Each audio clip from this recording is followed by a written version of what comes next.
narco. I mean, it was like $13 if you're into some true life crime and true life. This is about a cop who went against all odds, almost like a Serpico thing. Went against the bad cops who didn't help him out, and he won. I like that kid's perspective because His unfortunately, perspective, there's bad people in all professions. Unfortunately. Then we got invited. I want to thank Brandon Shaw of the Rattlesnake Rally. The Texas Rattlesnake Rally is coming up this May 14th through 17th over in Walnut Springs, Texas. If you guys haven't been, it is an amazing event. A lot of vendors, a lot of things to do. They're going to have an MMA fight there. They're going to have little people wrestling. They're going to have just tremendous amount of things to do. And we are going to be in the center of it, man. Brandon called me up. He's like, hey, we want the 99 on point at the Rattlesnake Rally. And we're like, we would be honored to be there. So we are going to be there, playing some music, doing some live broadcasts and interviewing some of the people that are out there. So I can't wait for the Rattlesnake Rally. You can check it out. Go to their website, and you can get tickets at Viper Pit Playground site. Go to the Viper Pit Playground site. You can get some tickets. So there's going to be a lot of good stuff going on there. Viper Pit Playground. I think I read that right? Viper. Yeah, sure. VYPER. Viper Pit Playground. I don't know what else it could be. Yeah, I don't know. Vipper?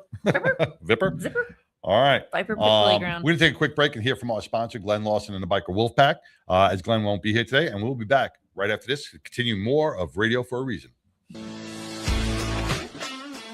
Hey everybody, this is Glenn with Glenn Larson Law and Biker Wolfpack Law. And I got one simple concept today. Don't be a tough guy. Don't try to do it on your own. And also, don't talk to the bad guys. So what do I mean? Don't be a tough guy means go get medical attention right away and tell the doctors everything that's wrong with you. Make sure to do that, because if you don't, it's going to mess up your case. Number two, if you have a problem with your roof, do you hire a roofer? If you have an injury situation and you need help, hire legal professional representation. Our firm is one of those firms, and we stand ready to help. Number three, most importantly, heaven forbid, do not speak to the insurance companies without legal representation. That's it in a nutshell. Thanks for listening.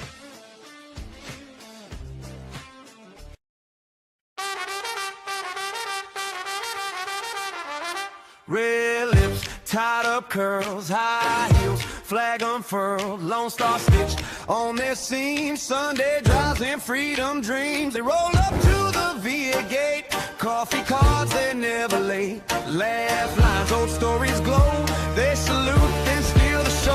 Hey! Battling Betty's of Texas, country first in their hearts, pin up smile standing at attention, season waves, vintage art, for every soldier, every medical call, every siren, in the dark of the fall, they bring hope, bring heat, bring charm, like a hook, like a shield, like an arm.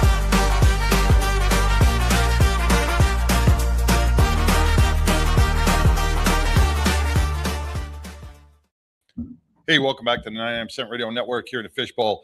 Man, we were talking about the Rattlesnake Rally, but we are honored. We were, I got to thank Johnny Rizzo with Motorcycle Mayhem tremendously for making a connection with us and really talking to this company, Milwaukee Leather, about the 99% Radio Network. So they started watching us, and they thought we were a perfect fit. So they are now going to be partnered with the 99% Radio Network. And a couple of months ago, they donated some leather vests for our LEMCs, and this is one of the leather vests that they donated. Pitbull, tell us a little about that vest. I mean, it's different than most. It's very soft and very pliable. It's comfortable. Soft and thin because, I do wear a cut. So it's a little bit thinner, which I like because... Look at that little gun pocket right there. I saw you, whoop. I had to, make sure Yeah. But yeah, they have the pockets for the things you need if you're right hand or left hand. The adjustable straps like you're used to. Everything's used to, but I noticed like the thin. And it doesn't mean it's less quality because it's thinner. I like it's thinner because we're in Texas heat for one. Yeah. It gets hot. and I don't like a super thick where I can't move and you got your flannel underneath or whatever shirt or even your jacket and you feel like you're in. It reminds me of the kid from the Christmas Story. Oh yeah.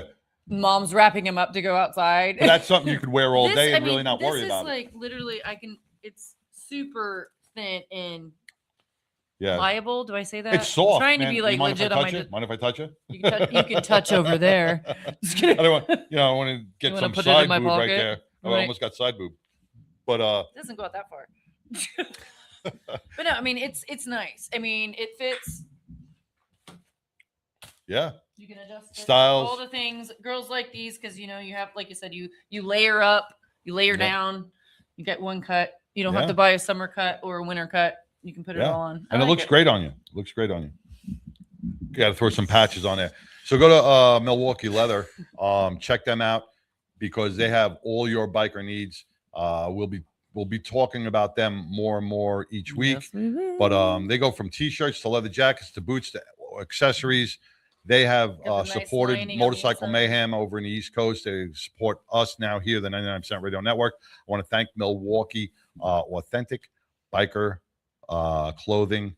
You just go online, you can make the order.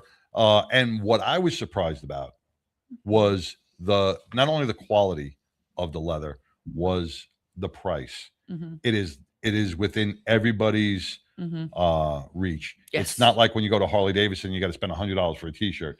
I looked at some of those t-shirts and they were like $15, $16. Well, I went on their site today and they have for women, because that's what I was looking at. They have the jackets, they have the boots, they have the flannels, they have the cutoff flannels, they have the black leather, they have the brown leather. Yeah. Which, sometimes you want a brown leather jacket. Yeah. So they have all the stylish cuts of coats. It's not like your bulky riding coat. They do have some fashion coats too with the cool buttons on the sides and things like that. But they do have the riding stuff and they have the heat. Because it gets cold here for a week, so we want to be warm because we can't. That 1 week. Because we don't adjust well here, so we need our thermal coat. And so they have the temperature coats and stuff. I don't know exactly the technology. I didn't get all into it, but it has the heating coats and riding gear for the women and accessories, belts. Yeah, they got all everything. Your riding gear, the saddle bags, different styles of saddle bags, bags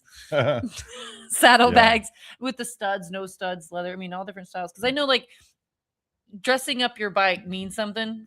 You don't want everything that has little studs on it. That's not your style. Right. You don't want the tassels on it. There's different styles that goes with your bike. They have everything there. I was actually shocked on how big the website was. I know. It's just you spend some time. Really, you can really do a full day of shopping on their website. Well, the flannels are my big thing because the flannels for girls are very limited. They always give you the boxy men's flannel, but it's supposed to be a women's flannel. These actually look like they're cut. So I'm going to have to get a flannel and try it because it does look like it cuts for the women body. And you don't have to always have to look like a man when you're riding your motorcycle. I don't think men really appreciate a woman that looks like a dude riding a motorcycle. No. I think they like you looking like a girl. Yeah. Well, you want to dress to impress, but you want to also dress for the ride too. You identify and dress for the slide. Rider. The short shorts and the tank tops on the back of a bike is probably not the smartest thing to do. You want to, like I said, dress for the ride, not slide. And we're going to talk to Laurie Montoya, who's going to be coming on a little bit with Biker Down. And she's going to tell you, I just saw a post from her. She's had a lot of people reaching out to her. Laurie Montoya Biker Down can definitely use your help nationwide. She's going to tell us all about that. It is not, a lot of that stuff comes out of Laurie's pocket. A lot of helping the families. Mm-hmm. She spends a lot of time running back and forth to the hospitals, making different arrangements and helping out, individuals. And it doesn't come without a cost. So a lot of that money is outlaid by Laurie. So that's why when she comes on here each and every week and pleads for donations or asks for, to forego your Starbucks and just send $5 in or $10 in, that's going to help a family. It's making a difference. So, this means a lot, especially if you ride or somebody that rides. You want to support the Biker Down Foundation throughout the nation. So we're going to take a quick break. We can come back with Laurie Montoya and more of the 99% Radio Network. When you happen upon somebody that has DV, disabled veteran license plates, don't automatically assume that those belong to a man. Hi, my name is Maggie Peterson, and I am the founder and CEO of Camp Shield. I started Camp Shield because of my own traumas that I had experienced pre-military, in the military, and post-military. And I knew that there needed to be somewhere safe and secure for women veterans to come heal and grow. I think what Camp Shield truly did for me personally is instill a sense of purpose that I love. I love being a part of the community, but I also love serving other women veterans. My life is different because of it. Very different. Transitioning out of the military is difficult for many women veterans. First of all, while we're in the military, we are very visible. When we transition out into the civilian world, we become the most invisible veterans that there are. A lot of times, they never speak about their military service. Unfortunately, because a lot of them experienced a really tough time in the military. I went because I wanted something for my life. Not thinking that would happen. Things happen to women veterans in the military, such as military sexual trauma, that people don't want to talk about, and it needs to be talked about. And not thinking that I wasn't somewhere safe, that when you report it, nothing happened. At Camp Shield, we like to say, connections save lives. It's like somebody hand you a toolbox, and you have a lot of tools in there to work with. It's the best way I can sum it up. There are a lot of tools, and they're my own personal tools.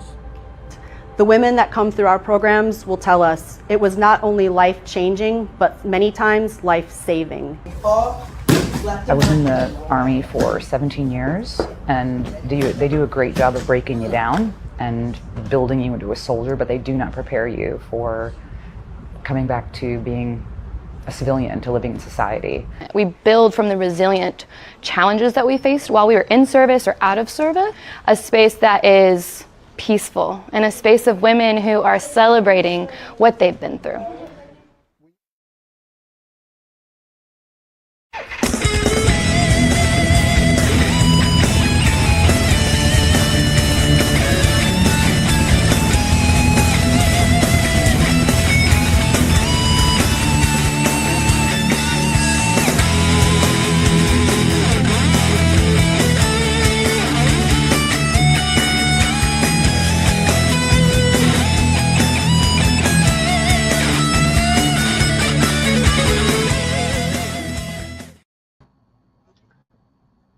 Hey guys, here in the fishbowl. We got Laurie Montoya with Biker Down on. I am in Colorado before you even ask.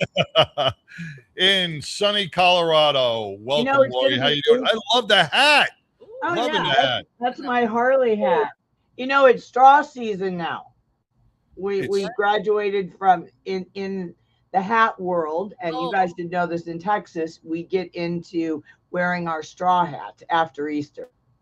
Oh, didn't know there was change in the hats. Yeah, well, I mean, there's a seasonal. I mean, you don't want to wear the heavier fabric, I guess. Probably. I guess in the summer. Winter, yeah, but I didn't know there was a difference between straw. I didn't know it was like after Easter, like Labor Day. You can't wear white.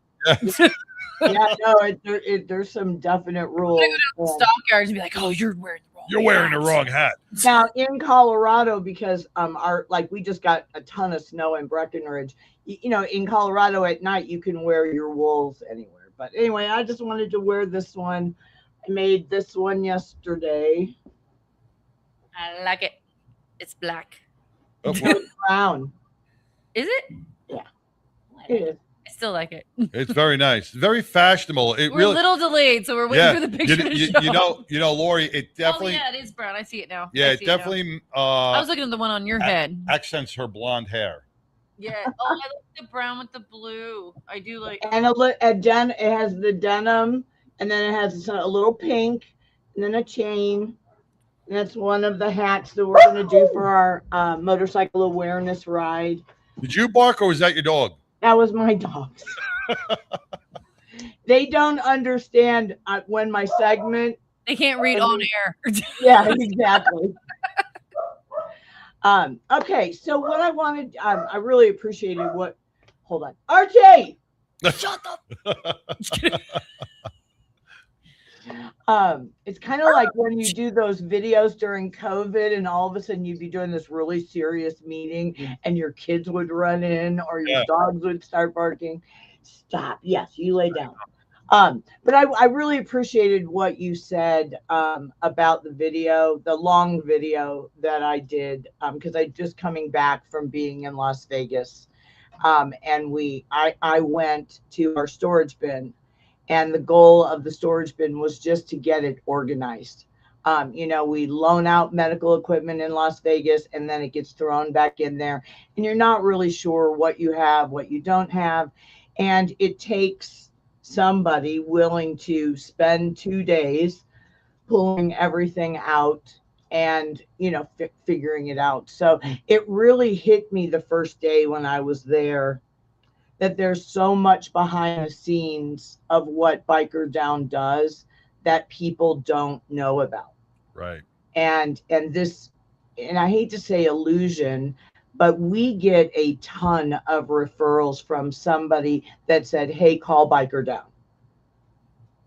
Or they find us on the internet and they call, and they've never heard of Biker Down. But there are plenty of people that are referring us out, and I doubt that most of them are making a donation. Your video almost brought me to tears because I felt your heart the way you were speaking, because you have such a passion for what you do and what the organization does, Laurie. And when I saw the video, it was crushing me. It was crushing me that more people aren't stepping up and saying, hey, listen, that could be me that needs the help, and I'm going to donate $10. I'm going to donate $20 or $50, whatever I can this week, because every dollar counts, and it goes to a biker across the nation, their family, towards something they need. And I don't understand why the biker community is not stepping up more to aid in this, because it impacts everybody who rides. I know. And it really hit me like a ton of bricks when I was in there, because I just, every bit of that medical equipment is there and available for someone that needs it. But people don't realize when they see that, or I say we have a storage bin, they don't realize that it costs almost $400 in Las Vegas to have that storage bin. Right. I spend $365 here in Colorado for the storage bin. Now, I want to be very transparent because of our corporate sponsors in Las Vegas and in Colorado. That storage is paid for through their corporate donations. But what I'm trying to say is that I keep the corporate donations for our overhead. And that means that when you give us a $20 donation, there's no percentage of that donation that's going towards operating costs. Right. That's how we keep it. 100% of what you donate goes into the accident fund. But I've had to use the corporate donations to offset, the needs that we have.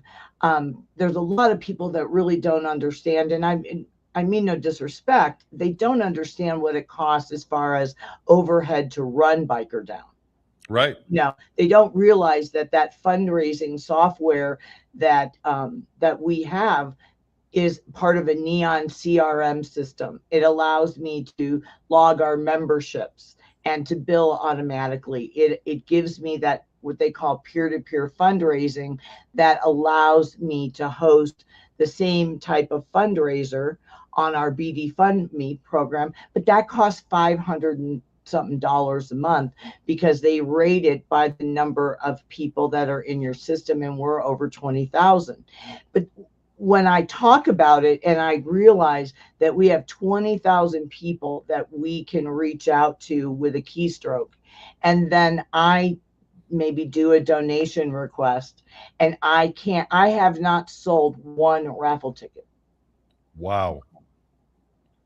And it's frustrating because Chomper and I are spending $1,800 with Courtney, who made those bags, with the hopes that we would get that back.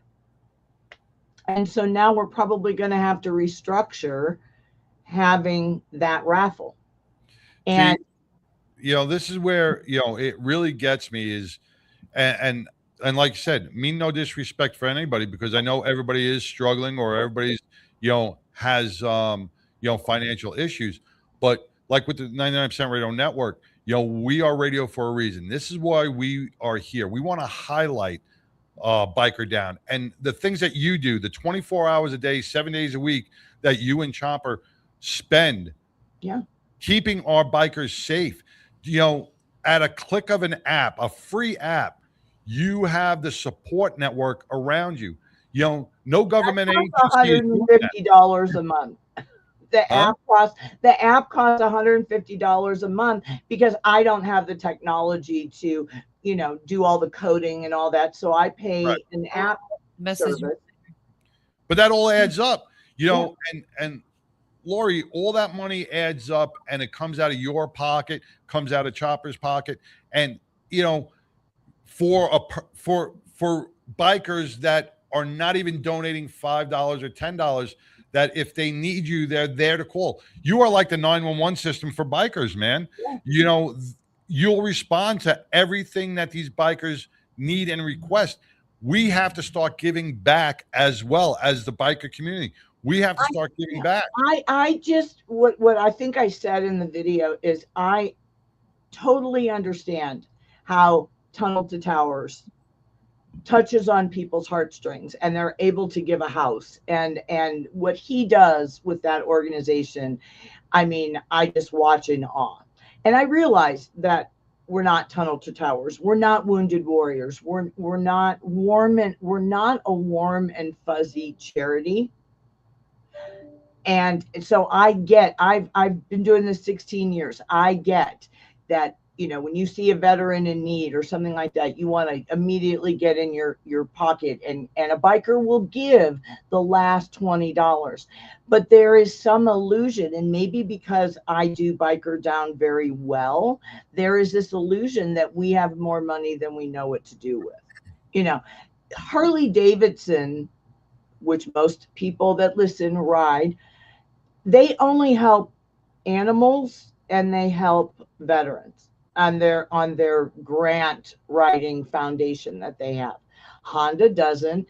You know, most of the dealerships will give you a gift card, but they're not going to give you cash. Right. You know, they really, I don't know where people think that they can get $2,000 from us to pay their mortgage when we just don't have it.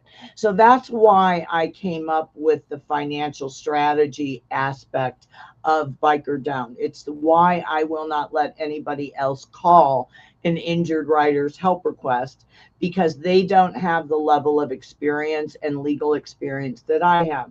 So when somebody's like, well, I don't know what we're going to do, how are we going to pay our mortgage? You're going to go right to your mortgage company, and you're going to ask for a temporary hardship. And you're going to ask to have 2 mortgages payments put on the back end of your note. Now, sometimes a mortgage company won't do that, but what they will maybe do is waive the interest that month, because we all know that only like 10% of what you pay in your mortgage every month actually goes towards your principal. So maybe they'll waive it. There are things that people can do, and that experience that I have, I just don't trust in the hands of other people.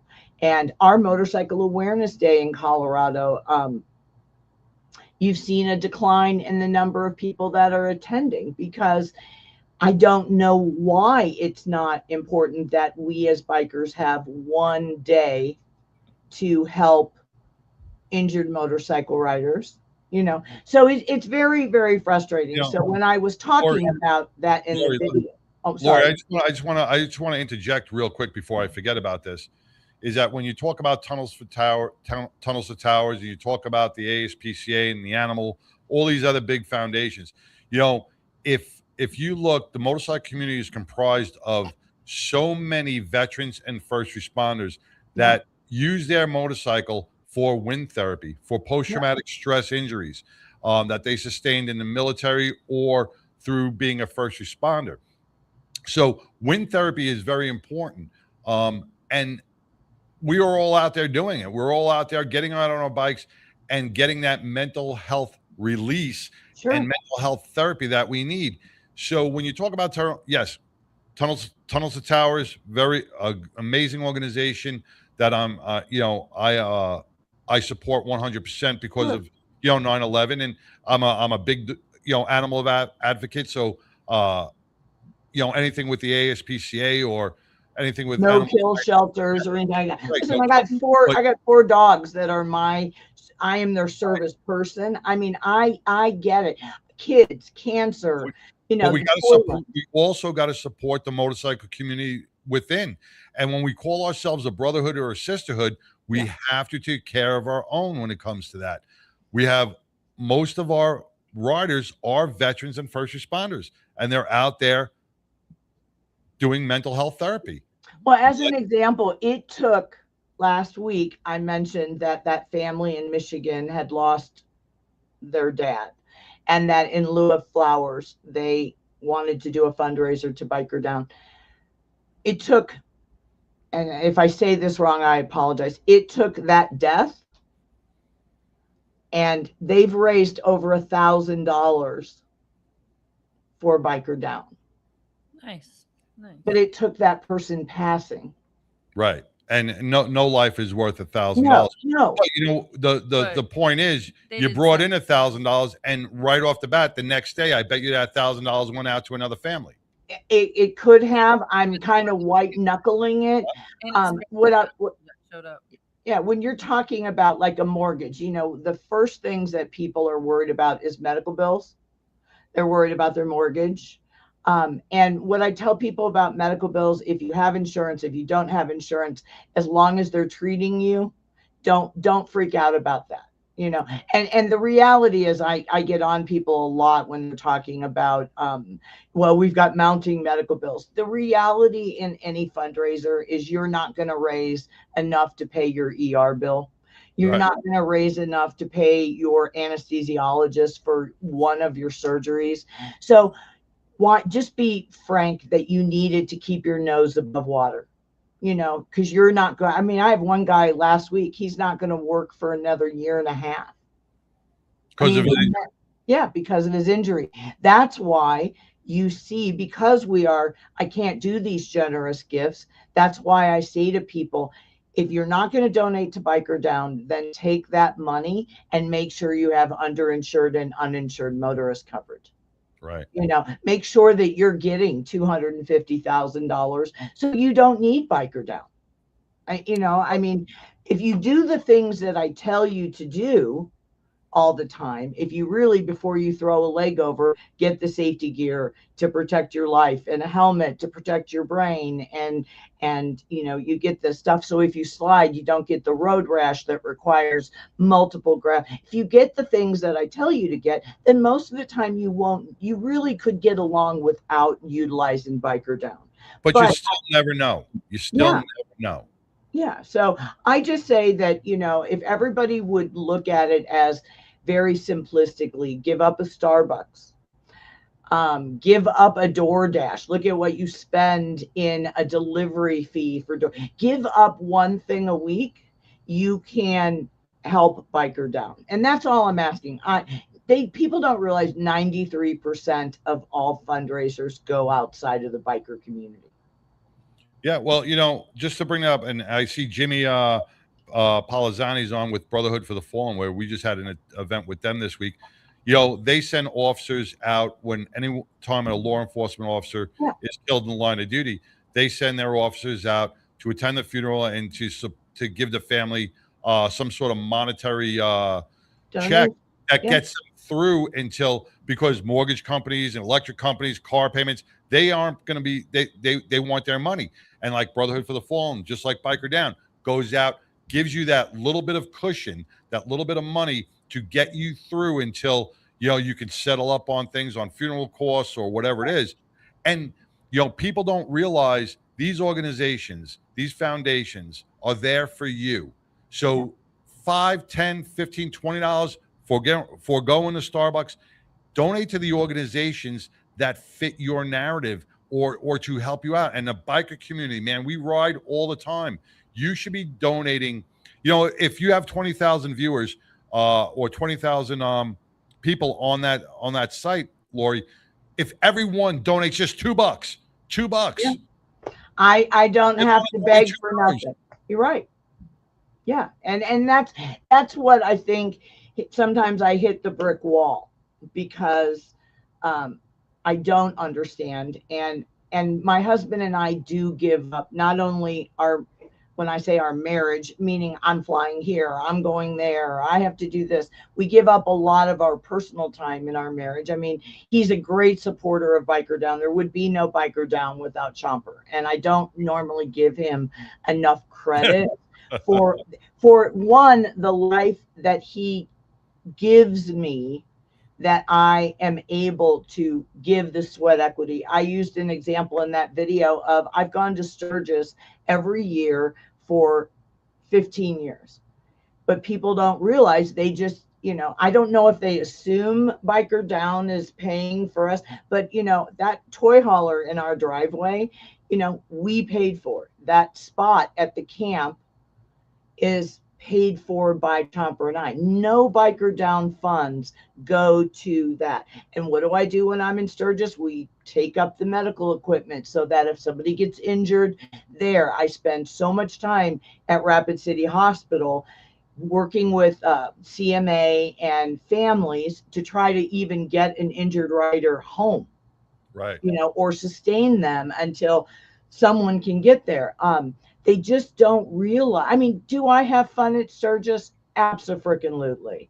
But it's been funded by my husband and myself. And right. He does it. He provides a living that we're able to do that. And so I think people just assume that, we're going to do that. And, I had a family in Texas reach out to me the other day. She lost her son 6 years ago. She's going to be hosting a ride. She wants me to fly in and set up a table and everything else. And I'm going to do it because I'm going to spend my travel miles, my hotel comps that I have, you know what I'm saying? Right. I will do that because it's important for that to recognize the fact that this person, and they may get 50 people, and it will not, but it's the thought of, I'm going to do something for Biker Down, and then my acknowledgement to them, I appreciate what you're doing so much. Yes, absolutely, I will fly in. Every time I do an ASM class and I spend a Saturday, at the class, that's what we call in the industry sweat equity. Yeah. 1/3 of my garage is filled with all the swag and the t-shirts. And so I'm not complaining. I love doing what I do. But I think we're kind of at a point, especially the raffle really kind of hit me. I thought, that I was getting quality products, made, repurposed. And I love what Courtney does. And I thought, man, we'll put this out to everybody nationwide. And I haven't sold one ticket. And it just devastates me. Well, don't let just, don't let it kick you. Yeah, don't let it kick you when you're down. You know what? The wind is going to be put back in your sails. This is, we all go through this every once in a while. Mm-hmm. It happens. And you know what? I feel you. And I sympathize with you. But don't let this knock the wind out of your sails, Laurie. For the last 16 years, you've been doing an amazing job for our biker community. Biker Down throughout the nation has done great for our biker community and the family. We grew something, and there are a lot of other people now that do it because of Biker Down. There are a lot more people that are alive right now because of not only the educational purpose, but the message that you send out. Yeah. Or they got the financial relief, or they got the underinsured, or they got the helmet. So I really appreciate that. I know, down deep, I know I'm not alone, because what will happen is I will get a call from somebody and really make a difference, and it will recharge but that was kind of a low point, and I wanted to make a video, and I knew it was too long. So I found this new software that will splice that 10-minute video into short reels so that people will watch them. So it just, again, there was $179 that I spent to be on this service, because you got to pay annually. Yep. And it just takes a lot. And I just ask everyone to give up one drink. And it could help with groceries. It could help with a gas card. It could help pay an electric bill or a phone bill. We take care of our own. We always say that in the biker community, we take care of our own. But we have to understand we all don't have the money to take care of our own. So let's pool our resources and give us the ability to give out more assistance than I'm able to do currently. So I agree with you, Laurie. Thank you so much. I appreciate you. I appreciate Biker Down, everything you guys do each and every day. And you know what? We are bringing back humanity, kindness, and making a difference each and every day. That's what the 99% Radio Network is highlighting. That's what we are out here to do. We're showing people what the mainstream media does not show you. Biker Down is, the mainstream media is not going to show you the behind the scenes or the aspect of what Biker Down does. So we want to bring this to you. So share, like, and subscribe, because you are making a difference in someone's life by the stories and the educational purposes that Biker Down brings out. And just everybody that's listening, you can always go to bikerdown.org and just go to the store and buy a patch. You can buy a trauma kit. This $50 trauma kit is probably over $100, and this will save a life. Yeah. So there's other ways than just saying, I want to give you $5 a month. Buy a t-shirt. May 16th is what I call Motorcycle Awareness Day nationwide. That's the day this year that we all should have a motorcycle awareness t-shirt on. And we need to say to drivers, put down the phone, buy those gloves that you guys love. Just do a little something, and you will get the warm and fuzzy. So I just appreciate you guys watching the long video. It was very heartfelt, very emotional. And if anybody hasn't seen it, go on to Biker Down and watch it, because you know what? It's almost like you hear that Melissa Etheridge song at 2:00 in the morning with those friggin' dogs. Laurie's gonna bring a tear to your eye. You're gonna want to donate a little bit of money, whatever you can. Get out that credit card and just donate, because the life for $5 you may be saving a life, and it is well worth money spent. Bring back humanity. Thank you, guys. I love you very much, and you guys still need to give me that date in June, because I am coming. All right. You need to get me the date in June. I want to be a battling Betty for a day. You are gonna smoke them, baby. Love it. Smoke them. All right. God bless. I love you guys. Love you too.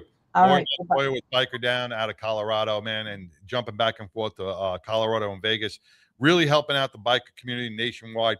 Go to bikerdown.org, donate a little bit of money, because you can't do it alone.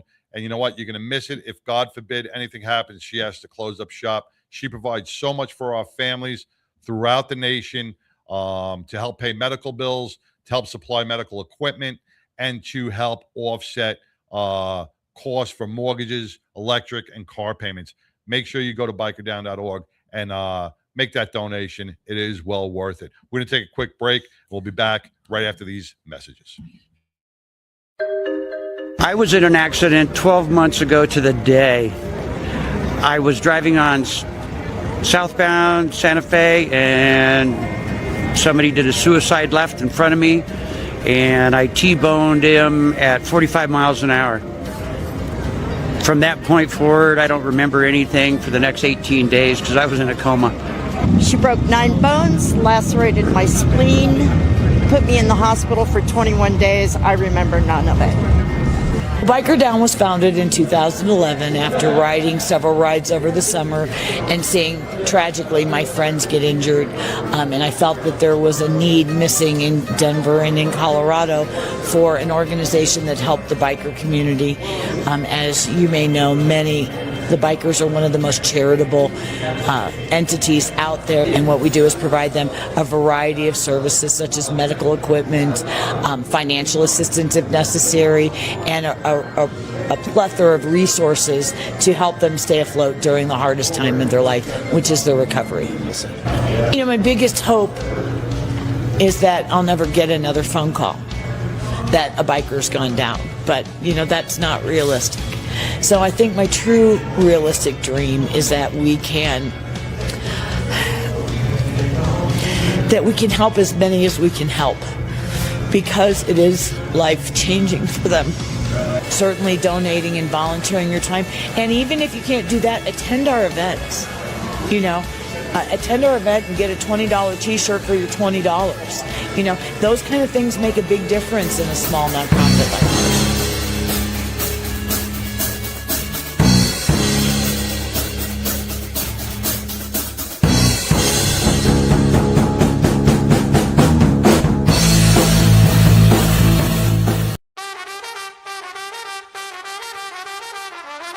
Red lips, tied up curls, high heels, flag unfurled, Lone Star stitch on their seams. Sunday drives and freedom dreams. They roll up to the VA gate. Coffee cards, they're never late. Laugh lines, old stories glow. They salute, then steal the show. Hey! Battling Betty's of Texas. Country first in their hearts. Pin up smiles, standing at attention. Seasoned waves, vintage art. For every soldier, every medic on call, every siren. In the dark of the fall, they bring hope, bring heat, bring charm. Like a hook, like a shield, like an arm.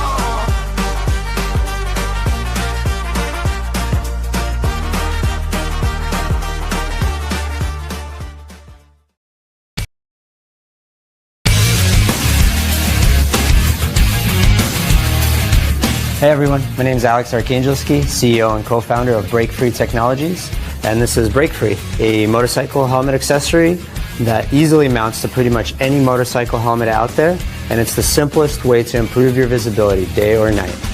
Break Free's got a sensor array built into the unit itself, so there's nothing to mount to the motorcycle, there's no wiring, everything is inside the unit. It's got 100 ultra bright LED lights that light you up during the daytime and nighttime. Anytime you slow down, Break Free activates, no matter how. Engine braking, downshifting, regular braking, emergency braking. You slow down, it turns on. Break Free is a small company. We're only 4 co-founders and 1 employee at this point, and we're all passionate motorcycle enthusiasts. We love riding, and we've created this product for our community. We wanted to make sure that motorcycle riders are safe and seen out there on the roads. We saw a huge need for visibility, and that's why we've created this product.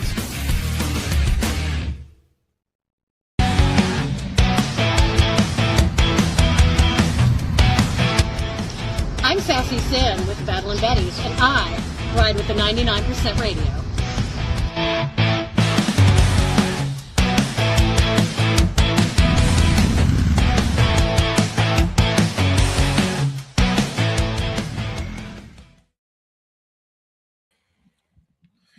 Hey, welcome back to the 99% Radio Network here in the Fishbowl. That was Laurie Montoya with Biker Down. Man, nationwide Biker Down. Download the app.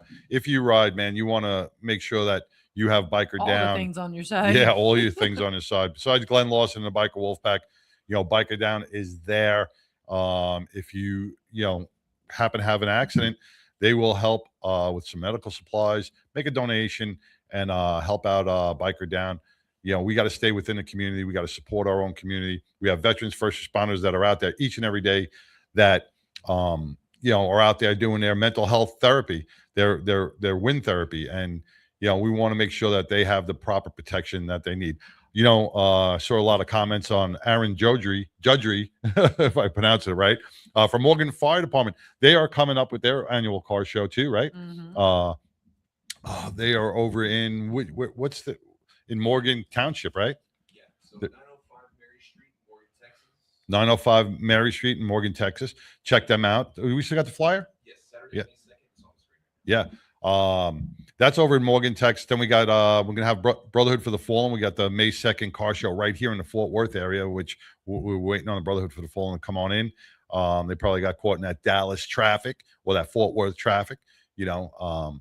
But car shows are a great thing to do with the family. Get out there and support, because all that money goes to a great cause, especially with the volunteer fire departments. They need money for they're buying a brush truck, which they 90% of their fires are all brush out there in Morgan County. So they need a good brush truck to maybe stop the fire from becoming a big fire. So help them out. And they got a grant for half the truck. They need some money to support the rest of that. So go to Morgan Fire Department and help them out. You know, Pipple, it has been a roller coaster ride thinking about all the things that we want to do for our community. Mm-hmm. You know, we have our veterans, our first responders, our homeless, our kids. You know, Tattoo Mark, he texted me today and he was telling me about, you know, he's so excited to grab 2 more hospitals down with in Austin, Janie Balderas, who acquired those 2 new hospitals, doing stuff for the kids. We got TK over in celebrity softball. We got so many things that are making a difference in people's lives. Nothing the government's taking care of, nothing that those private grants are taking care of. It's all privately sponsored by money out of everybody's pocket that provides assistance for those in need. And what breaks my heart is that there are people out there that you know, I need something. It's like those ones who bash the police department. They're the first ones to call 911, right? Mm-hmm. If you don't donate your $5 or $10 to any organization that you feel that gives back to your community, you're going to lose the chance of, God forbid, if you needed it at that time. Yeah. You know, we all forget that. Yeah, pay it forward, man. We all forget that aspect that, you know, we have a lot of foundations, organizations, the grassroots people out there, the biker community, the Jeep community that are out there, you know, providing services for you if you need that, but they can't run on no funds. You know, and it's sad. It breaks my heart sometimes that we don't see that. Hey, Peter Colley. Hey, you guys over from the UK. And then we have Massimino from Italy. I want to thank you guys. Ciao. Yes. Then we got your mama. She's over in Florida. John Walsh and Tom Smith. How's your face? Aaron Jodry from the other weekend. He's from Morgan FD. Morgan FD. Zach Keppel's on. Zach, we're getting the truck, man. And if you haven't gone to Small Town America yet and checked out that website, if you are into anything about Small Town America, go and check out Zach's website. He has been on a movie set for the last couple of weeks. Helping with rodeo. Well, he's doing that too, but he was on a movie set where they filmed The Chosen, and he was doing he was helping out with the art department on different scenes, and he was interviewing all the behind the scenes stuff that it takes to make this movie complete, which was amazing. He did some great interviews with some of the art directors, some of the gaffers, some of the lighting guys, some of the stars. So it looked like he had a lot of fun. He's another one who's always giving back. He's always on the road. So he gets in the truck and sneaks back. Gets in the truck, man. Yeah, and you know, that's what it's all about. You got to find your purpose. You got to find your little niche in life, and roll with it. Even if people don't think it means anything, you still roll with it because that's what your heart tells you to do. Aw, I know. Look at you, got all sentimental. I get a little kickback. Look, before the show, you were looking about talking about ripping off your cut and kicking someone's ass, and now I can still kick somebody's ass. So a lot of people, you know, think like, oh, well, what do you get out of it? Because if it's not financial, they're like, what do you get out of it? I get a lot out of it, and I don't think people should question that. You know, it's purpose over profit. Mm-hmm. You know, it fills your soul to give back to somebody else, and you know, we all battle different things. You know, no matter what they are. So when you give back to a certain aspect of the community, and that's of your choice, be it the biker, Jeep, veterans, first responders, the animals, whatever you want to give back to. It fills your soul with something that no amount of money can ever fill your soul with, Nope. Because, like, what does it do for you? Like when we're able to go back, like I keep watching that video of you and Maddie dancing at the Tattoo Mark Foundation. You made her so happy by just dancing with her. And it's so genuine. It's so loving. And it was you. If you're a human being, you have to feel it in your heart. Well, in the moment though, I wasn't thinking anything else besides meeting this chick, having some fun, dancing to some music. I mean, people want to look really into it, like, oh, you're sitting there having a good time with her. Like she's just a normal chick. Yeah. I mean, yeah. And but the other part of the charity part, people, like, what do you do? Like, why are you doing it? And like, you're not getting any money from it or anything like that. To me, it's like almost like I feel like I need to give back because I did a lot of shitty shit growing up. And it's almost like I gotta pay it back. Pay it forward. I gotta pay You're it back. trying to get into heaven. I'm still having. I don't know if I've paid it forward yet. I'm still paying back debt, but I mean, to me, it just makes me feel better. And I don't like when I feel negative. I don't like how I feel when I get angry. I don't like when I feel alone or upset. And those kind of things get me out of it. So it's not only like what I do for them, and also it's what it does for me. Yeah, I'm going to say one word, and I know what it's going to do to you if I just say Magnus. See, look, but see, that's what it's all about. Well, Magnus means a lot. I have two names one word put a friggin' Magnus. Smile on your face because you'll always remember that. So tell us a little about Magnus. Well, the Magnus that you're referring to is the little baby that was at the hospital. And Magnus means a strong name. It's a strong name. It's a big Viking name. And he's sitting there and he's got all these tubes hanging out of him, but yet he's sitting there smiling because he's happy to see who's walking in his room. So that was very humbling. Yeah. But when you're down, when you're feeling like, when those dark clouds go over to you, you think about Magnus. Mm-hmm. And you're like, a lot of things. Yeah, you think about those. And you think about those families of those times that you do when you do those charity events and those little moments and your little efforts of paying it forward, and it gets you through when you have your dark times, and you're like, oh, it can't be that bad because remember that, right? And everybody, there's quotes that say if everybody threw their problems in a pile and you got to read them all, you'd end up taking yours back. And that's the thing. I don't ever vent my problem. That's the thing. Like I hear so many other people having their issues and stuff. It's hard for me to vent my own stuff because there's so many people that have their own things, and I listen a lot. And it's hard for me to vent my own stuff. So a lot of people don't know when you're in your dark time. So when you do those charity events, it makes you feel better, and it reminds you that you're doing healing. it for a reason. Mm-hmm. It's healing. And you know what? Speaking about charity events, I know the Battling Betties have some stuff coming up, and while we're waiting on a guest, you want to jump into some of that stuff? And we're not going to jump into hops and props because we're going to wait for Jim to get here. But fine, we'll not talk about it. No, but after hops and props, we have the Pinups and Pistons, which we had to change the date for May 2nd. It's going to be May 23rd now, just because we have to be at the Brotherhood for the Fallen, which is May 2nd. Yes. So hops and props is going to be at the Fort Worth Indian Motorcycle. It is going to have a mobile cigar lounge, pinup contest, bike show. Everything raised that day will go directly to Camp Shield, the women veterans of Camp Shield. Yes. Battling Betties do not hold money. We do not pocket money. We do not do anything with that. Everything we raise goes directly to there. Like I know we're talking a lot about a lot of charities because there is a lot of charities out there. So Battling Betties, my chapter of Texas Battling Betties, the Texas Betties, we don't feel like we need to raise and keep the money because there's a lot of charities that need it. So why not just help other events boost what they need? So we want to be there to help other events. So that's what we're doing. Pinups and Pistons. We're actually hosting that one for Camp Shield. But then we're going to go, I think we're doing like you said, the rattlesnake. We're going to go do that. Yes. That's not Battling Betties, though. That's 99. Yeah. I got to keep all this stuff in line. That's going to have, that's not going to have the Battling Betties because they are more pinup 1940s and 50s. What will be at the Rattlesnake is the Sunbrew bikini team. Holding the vibe. And that's a little different than the Battling Betties. And I support it. Yeah, 100%. So I guess after Pinups and Pistons, the next one that Battling Betties is hosting is going to be the July event, which is the Beers and Betties. It's going to be the 4th annual Beers and Betties at Shotskis. So everything that we raise for their music bingo, some raffles, all goes to Roll Call. Now, Roll Call, if you remember, a couple of weeks ago, we had them on, and Mary, I'm going to mess up her last name again.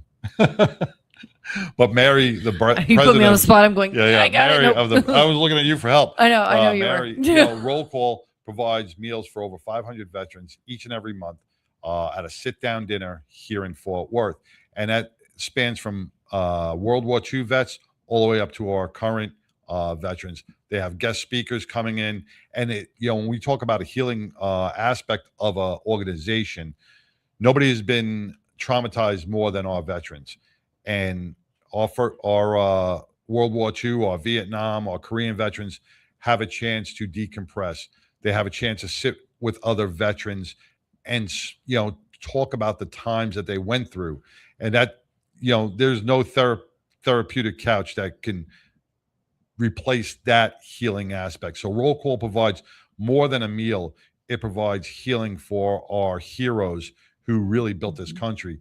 So that's why we support Roll Call 100%. And the Battling Betties do it each and every year in July to raise some money, because it costs about $15, $20 per veteran. They are feeding about 500 veterans per month. That all adds up. Once again, not government funded, no grants coming in. These are all private donations that feed our veterans. So any cause that you feel that you want to make a donation to is your own thing, but make a donation. These donations are down all across the board for all these organizations, and when we start losing them, we're going to really feel the pinch on how much we miss them. Mm-hmm. That's why I think these events are important, because we're out in the public, we're out in the community, and we're getting interactive with everybody. Like when we're doing the Beers and Betties, we're having a music bingo, getting out there, you're coming out and you're enjoying seeing the veterans and the Betties in one location, having a good time. Yeah. It becomes like an event. Well, it is an event. Instead of just looking at a screen and clicking. I mean, you can come out there and you donate in person. You get to see and meet the heroes that why we're doing what we're doing. And that's why we do the July event, because they don't host a luncheon in July because of the heat and everything. But these veterans look forward to seeing each other every month. That's why we have to keep it going, and we do the happy hour for them. And that's here in Texas. I'm just going to take a look. It's going to be at Shotskis in Keller.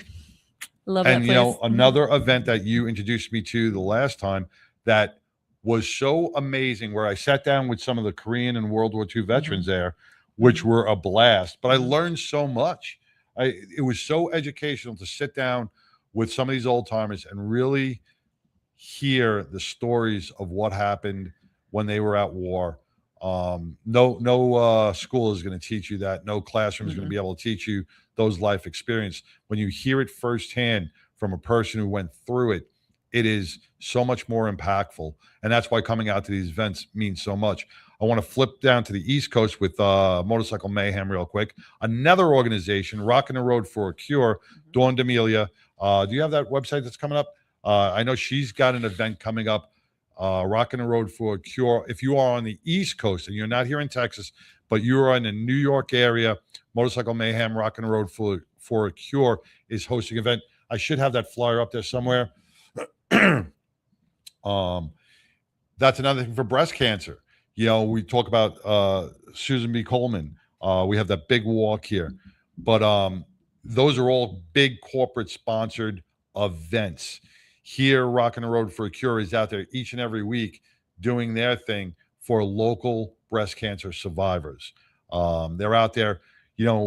I've seen Dawn and Johnny running food back and forth to people's houses, doing food drives, going shopping, taking those who are battling breast cancer to get their hair done or to get pampered for a day.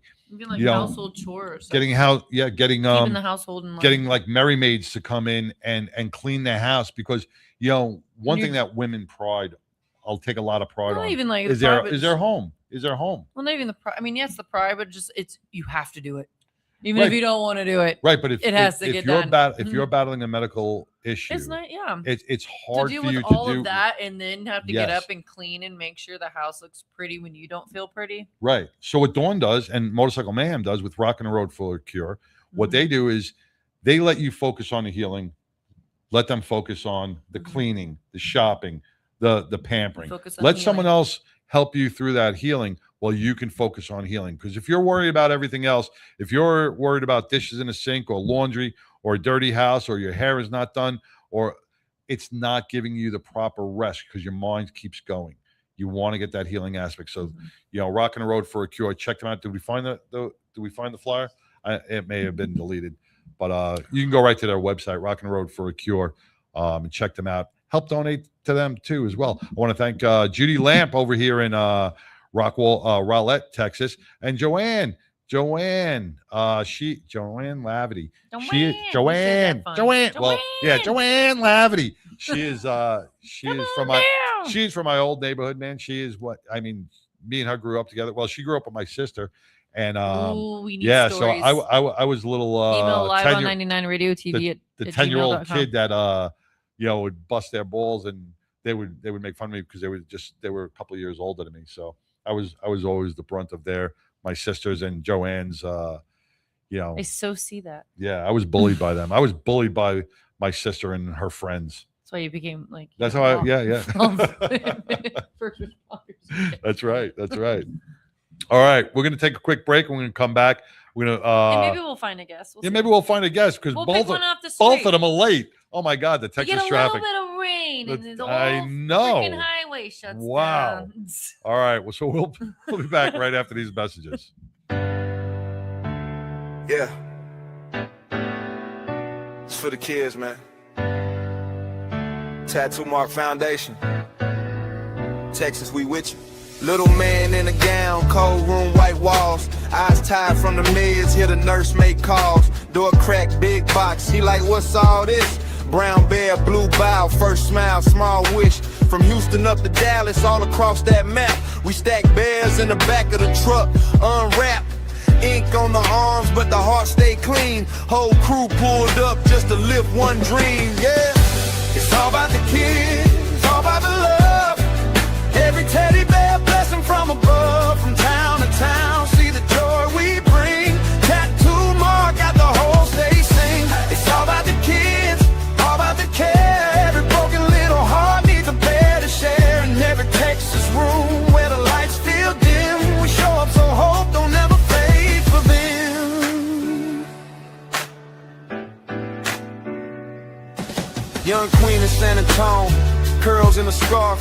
Trying to act tough, but she holding that heart. We walk in, big grin, bag full of soft friends. She picked one, squeeze tight like I could fight again. Doctors nod, parents cry, yeah, they feel that way. A small plush toy, but the courage it gave. From Austin down to Laredo, we drive those miles, turn hospital halls into aisles of smiles. Yeah, it's all about the kids, all about the love. Every teddy bear blessing from above. From town to town, see the joy we bring. Tattoo Mark got the whole state sing. It's all about the kids, all about the care. Every broken little heart needs a bear to share. In every Texas room where the lights feel dim, we show up so hope don't ever fade for them. Box after box, we ain't stopping that stream. Every stitch, every scene, part of somebody's dream. From the bay to the plains, through the storms and the heat, we gon' fill up every ward till the mission complete. Yeah.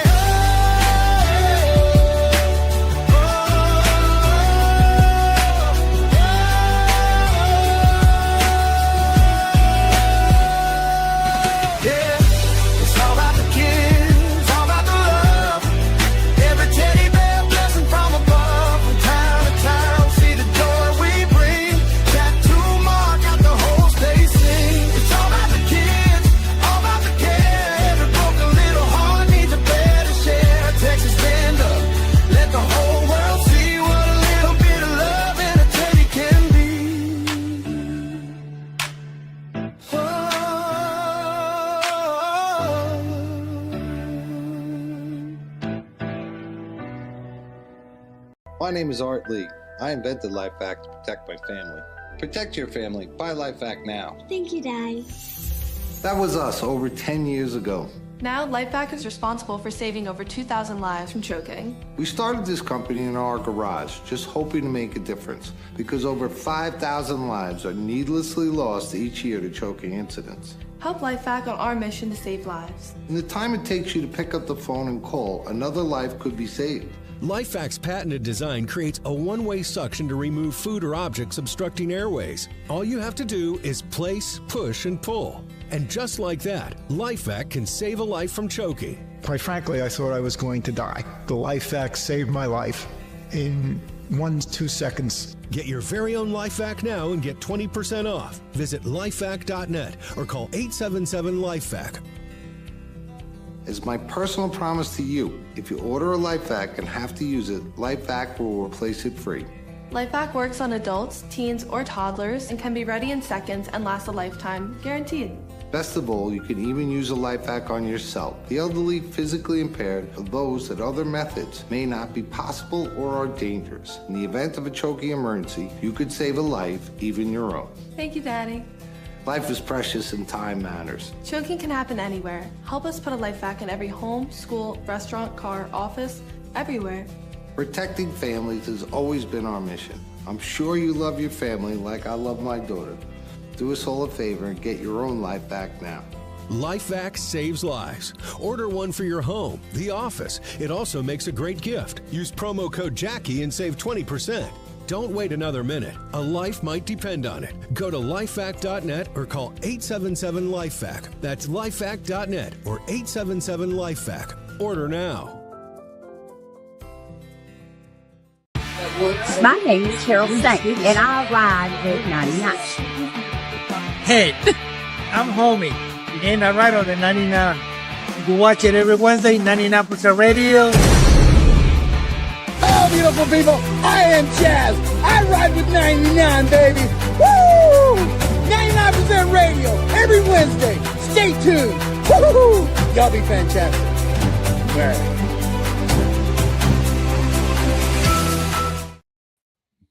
Hey, welcome back to the 99% Radio Network here in the Fishbowl. Man, we just got some, as law enforcement, you know, your day is unpredictable and you never know what's going to happen. And the Brotherhood for the Fallen, EK was supposed to be here today to promote the upcoming May 2nd car show, which he's not going to be able to make it because, unfortunately, some criminal decided to commit a crime and took up his time, and he had to collar somebody or make an arrest. He's got to serve his community. Can't take that away from. But I'm gonna go over some of the stuff. Play that opening real quick, and I'll do the Brotherhood for the Fallen because EK can't be here. None of his people could be here. So this is gonna be Brotherhood for the Fallen real quick. For the fallen, we rise up tall. For the brotherhood, we give our all. So they remember, answer the call. For the heroes lost, we'll stand for them all. For the children who ask. Hey, welcome back to the 99, man. The Brotherhood for the Fallen. Let me give you a little background about them because I do want to highlight them, and then you'll see the numbers on the screen. 394 of our law enforcement brothers and sisters had lost their lives in the last 3 years. Almost 400 heroes have fallen due to violent crimes or within the line of duty. That is more than any other profession in the world. And you can't imagine the devastating aspect that has on the families, on the friends, on the colleagues. There is so much that goes on. The Brotherhood for the Fallen here in Fort Worth, they have chapters all over the nation. But here in Fort Worth, they are hosting a car show on May 2nd, if you can bring up that flyer, to help support the organization and what they do. So what the Brotherhood for the Fallen does is, let me give you a little background on them. All right. The original Brotherhood was started by Chicago police officers in 2010. In 2016, a group of Fort Worth police officers started the Fort Worth chapter. They're a nonprofit organization recognized by the IRS. Here are the chapters: Chicago PD, Aurora PD, Colorado PD, NYPD, Fort Worth, Suffolk County, Boston, and Dallas. The mission: we send at least 2 uniformed officers anywhere in the country, or actually, I think they just went to Mexico as well, for any officer who was violently killed in the line of duty. So what this means to the family is when a family in Chicago has to lay to rest a fallen officer and they see a Fort Worth, a NYPD, a Dallas, a Colorado patch on the shoulders of the uniforms of those police officers that are attending, they know what true brotherhood is all about.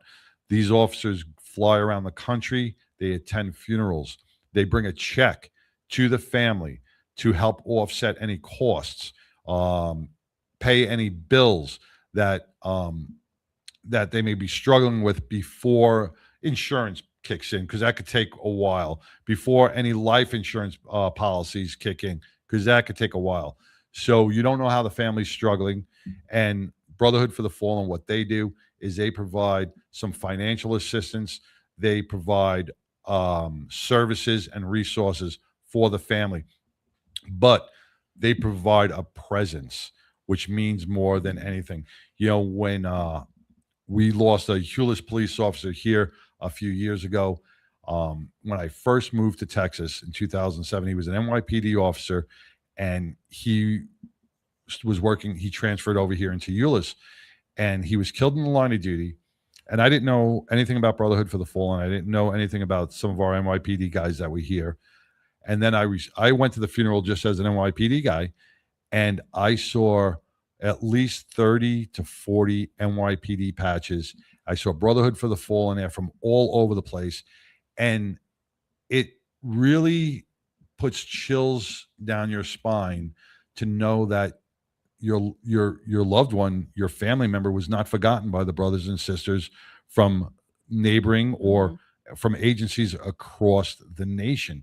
It will never bring that person back, but it gives the family such an honor, saying, you know, my husband or my wife didn't die in vain. Look at all these people that cared about him. Some of them didn't even know him, but they came out to support and to honor his service. And, you know, I hate that we are sometimes in a culture that we may lose that, but Brotherhood for the Fallen keeps that going. You know, we just went to their crawfish boil to support them. And it was amazing to see all the people there. And May 2nd, we went last year.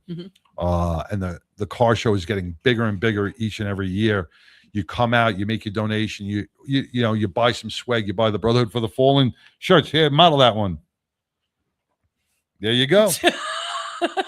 Your Brotherhood for the Fallen won't be as 3D as this one. This Brotherhood for the Fallen really pops out. Just saying.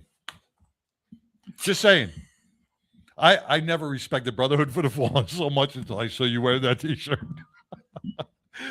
I honor our men and women in blue, boy, or in green. But once again, have another revolver. But come out to the Brotherhood for the Fallen event. That is going to be come out to the Brotherhood for the Fallen event, and that's on May 2nd, and that's going to go from 2 to 5. And after you go there, you want to go over to Roanoke Live, because we are celebrating the 101st birthday of U.S. Marine Corps veteran Don Graves. God bless his soul, man. He is going to be out there. It's his birthday. Come out, celebrate with him. You know, Black Rifle Coffee, and I have to get it. Yes. Just put his flamethrower picture. He's got his own coffee. He's got his own coffee for Black Rifle Coffee. Thank you to Black Rifle Coffee. You know, it's some strong for doing what you're doing. They honor our heroes, and to honor Don Graves is a huge, huge thing. So it's a respect thing, and you got to respect Black Rifle Coffee for doing that. So come out to Brotherhood for the Fallen and be a part of an amazing event. There's probably, I mean, last year there was over, I think, 300 cars. It was huge. It was a huge event. It was big. And I had, unfortunately, another event, but I was able to stop by, and I was like... You were going to a Betty event that I afternoon. was, and it was planned, but it was, yeah, and I went, I was like, oh my gosh, okay. Yeah. And it was in April last year. It was in April last year. That's why I did my event May 2nd. But that was how big it was that I was like, I can't put my event the same day. I mean, it's such a good cause and such a great event that's why we switched the Pinups and Pistons to May 20th. Because it's important. It's important to come out and then support our law enforcement officers nationwide. So we're going to be out there. We're going to be spinning some tunes, doing some interviews, and enjoying the day. Come out, join the 99% Radio Network, Brotherhood for the Fallen, over at the car show on May 2nd. You can go to our website or you can go to our Facebook page and find out the location and the times. And if you want to enter your car, you can just pull up and registration fee. And, or your motorcycle. I don't know if they do motorcycles. They have motorcycles. They do motorcycles. There's a motorcycle on the flyer. Oh, they do motorcycle categories too. So just come out, man. Bring your car out, register. All that money goes to our law enforcement officers across the nation. Help the Brotherhood for the Fallen in Fort Worth chapter, and be a part of something bigger than yourself. We're going to take a quick break because we're going to be bringing on Hops and Props, one of the largest beer festivals here in Texas, and you don't want to miss it. It's right here on Saturday, so you're going to learn how you can be there as well. History and brewskis. History and brewskis. Red lips, tied up curls, high heels, flag unfurled, Lone Star stitch on their seams. Sunday drives and freedom dreams. They roll up to the VA gate. Coffee cards, they're never late. Laugh lines, old stories glow. They salute, then steal the show. Hey! Battling Betty's of Texas. Country first in their hearts. Pin up smile, standing at attention. Teasing waves, vintage art. For every soldier, every medic on call, every siren. In the dark of the fall, they bring hope, bring heat, bring charm. Like a hook, like a shield, like an arm.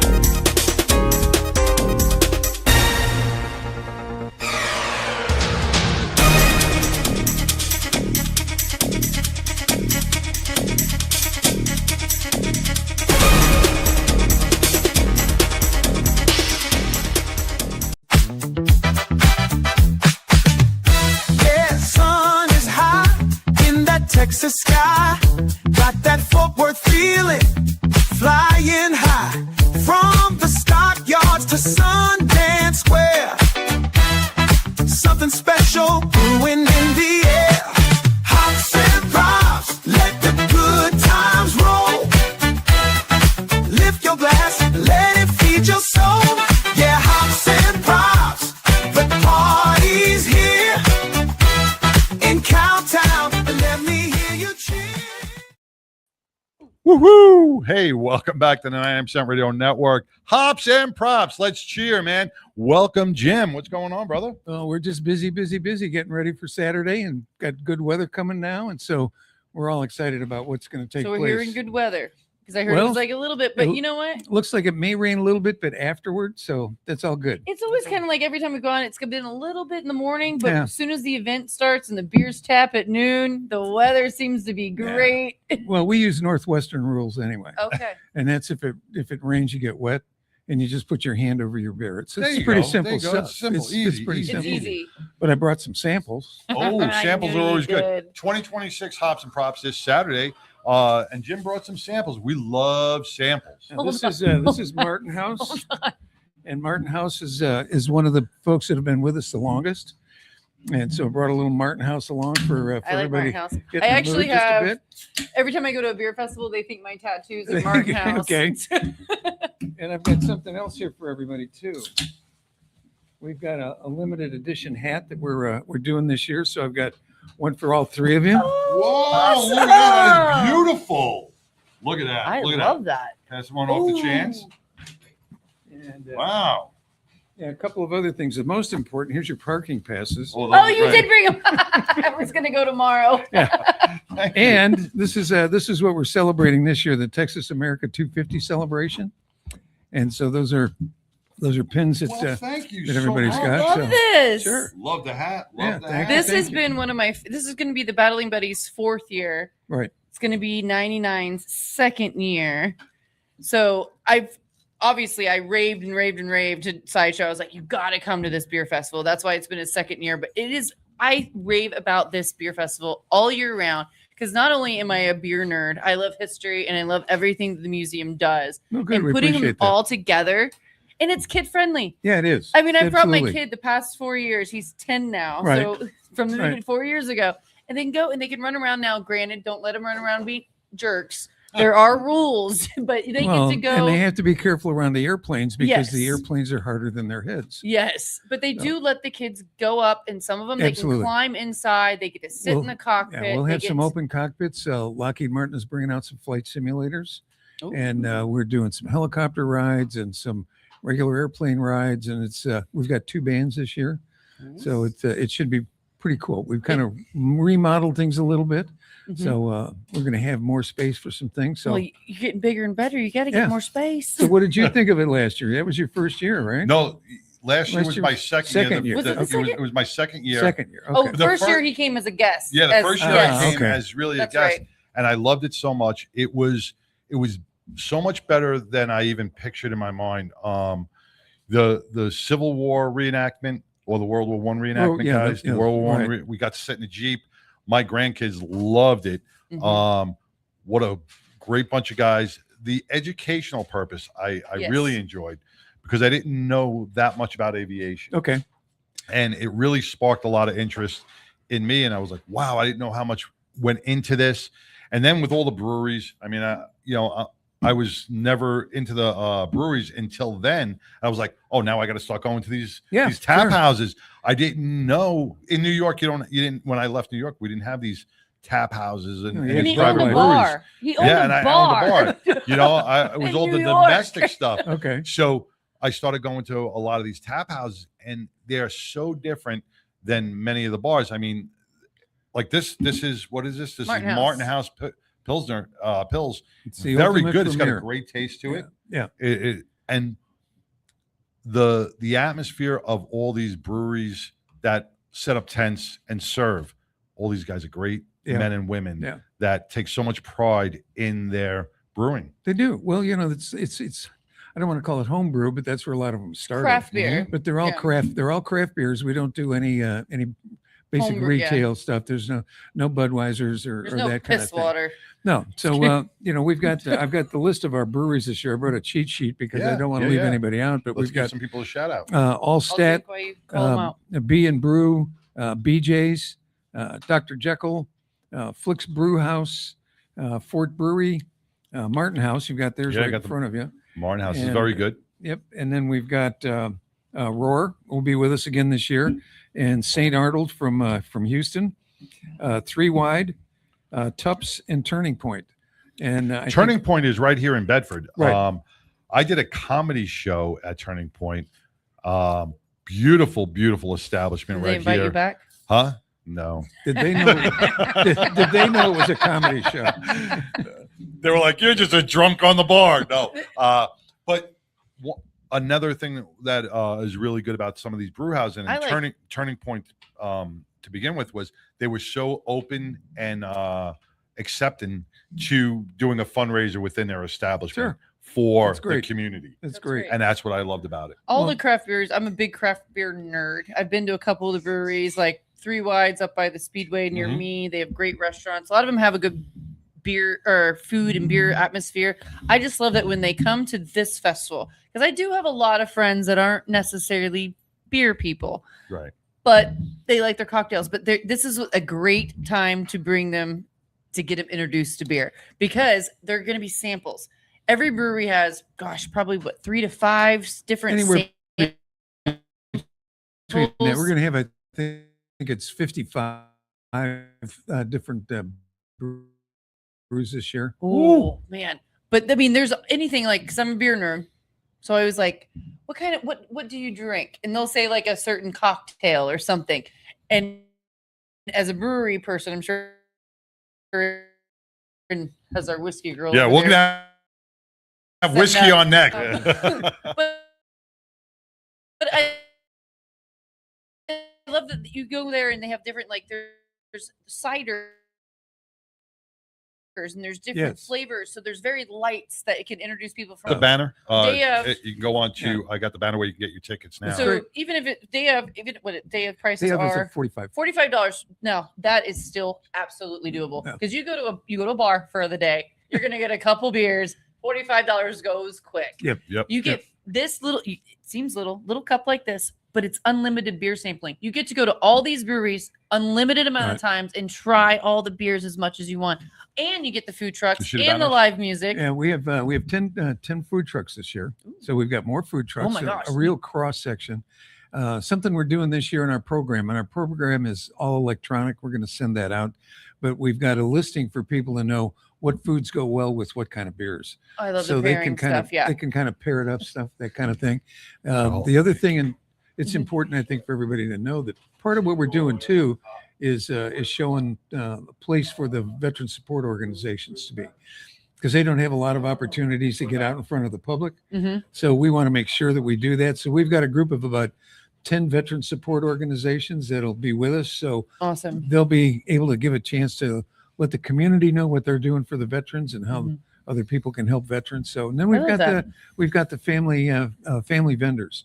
We've got people who bake bread and do sauces and just all kinds of different things. So there's something for everybody in the family. Are you gonna have the reptiles again? My son is. I don't know if they're going to be there or not. We've I know the weather might not be. No, but we've asked for the snakes and spiders again, which are surprisingly popular. My son, every time he even named one, he's like, "I need to see Mr. Tornado or something." I'm like, okay. Well, we're gonna have stuff for the younger kids too. We always have a big bounce house and face painters or balloon artists or magicians for the kids. And things like that. And like I said, we've two bands this year. We've got a new bandstand set up and things like that. You guys are going to be. I saw the map. There's a little different where the VIP tent's going to be is different. You have it next to the stage, I think, is what I saw on the map. We have it in what we call the glowworm. It's an enclosure where we keep our YF-16 airplane. Oh, well, no, there'll be the rowdies in there now, I guess, but.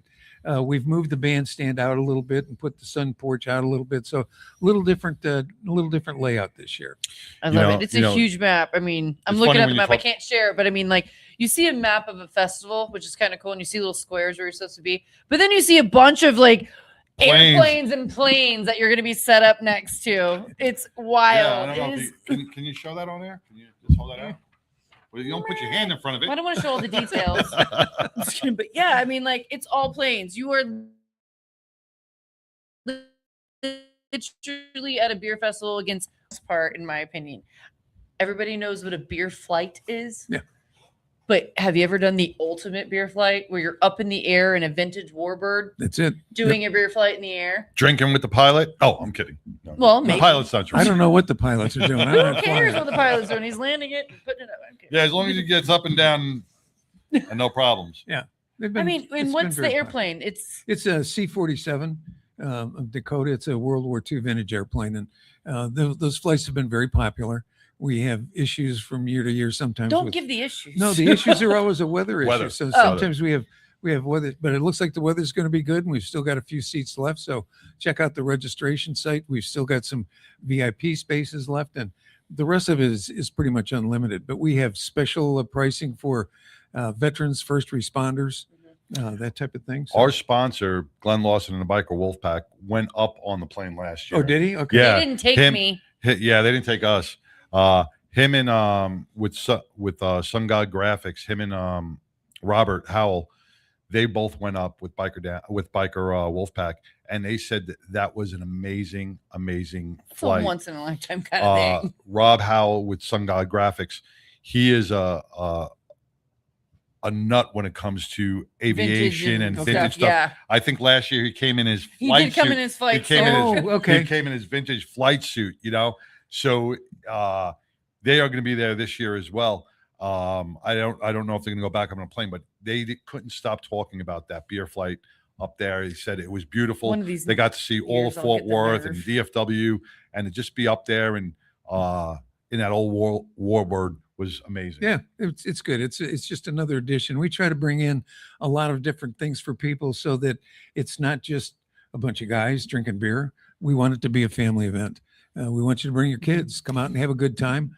We've never had issues. And we pour beer from noon until 5 or until the beer runs out, until the food runs out. And they have, if you have a DD, there's a DD designated driver yes, ticket. We do. So, yeah, we have that there's too. There's a lot of beer. And then one of the things is we have a ballot for voting, so that we can pick the best of the different varieties of beer, plus the People's Choice. And we're instituting a new award this year, and that's for the most popular brewery.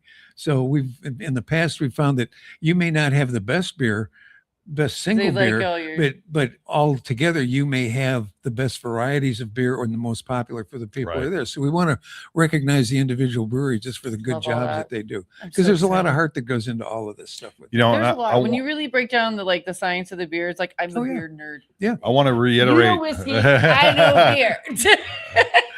I want to reiterate how much this is a family event, because I was promoting this today at work, and a couple of the ladies at work were like, "You're going to bring kids to a beer festival?" I said, "Absolutely." I said, "This is not a keg party.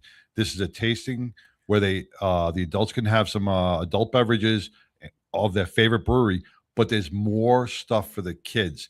It's pet friendly. It's pet friendly. You see people walking their dogs, walking strollers, but the kids are in a safe area where they get to see the planes, get on the planes. There's so much stuff. There's more stuff to do for the kids than there are for the adults.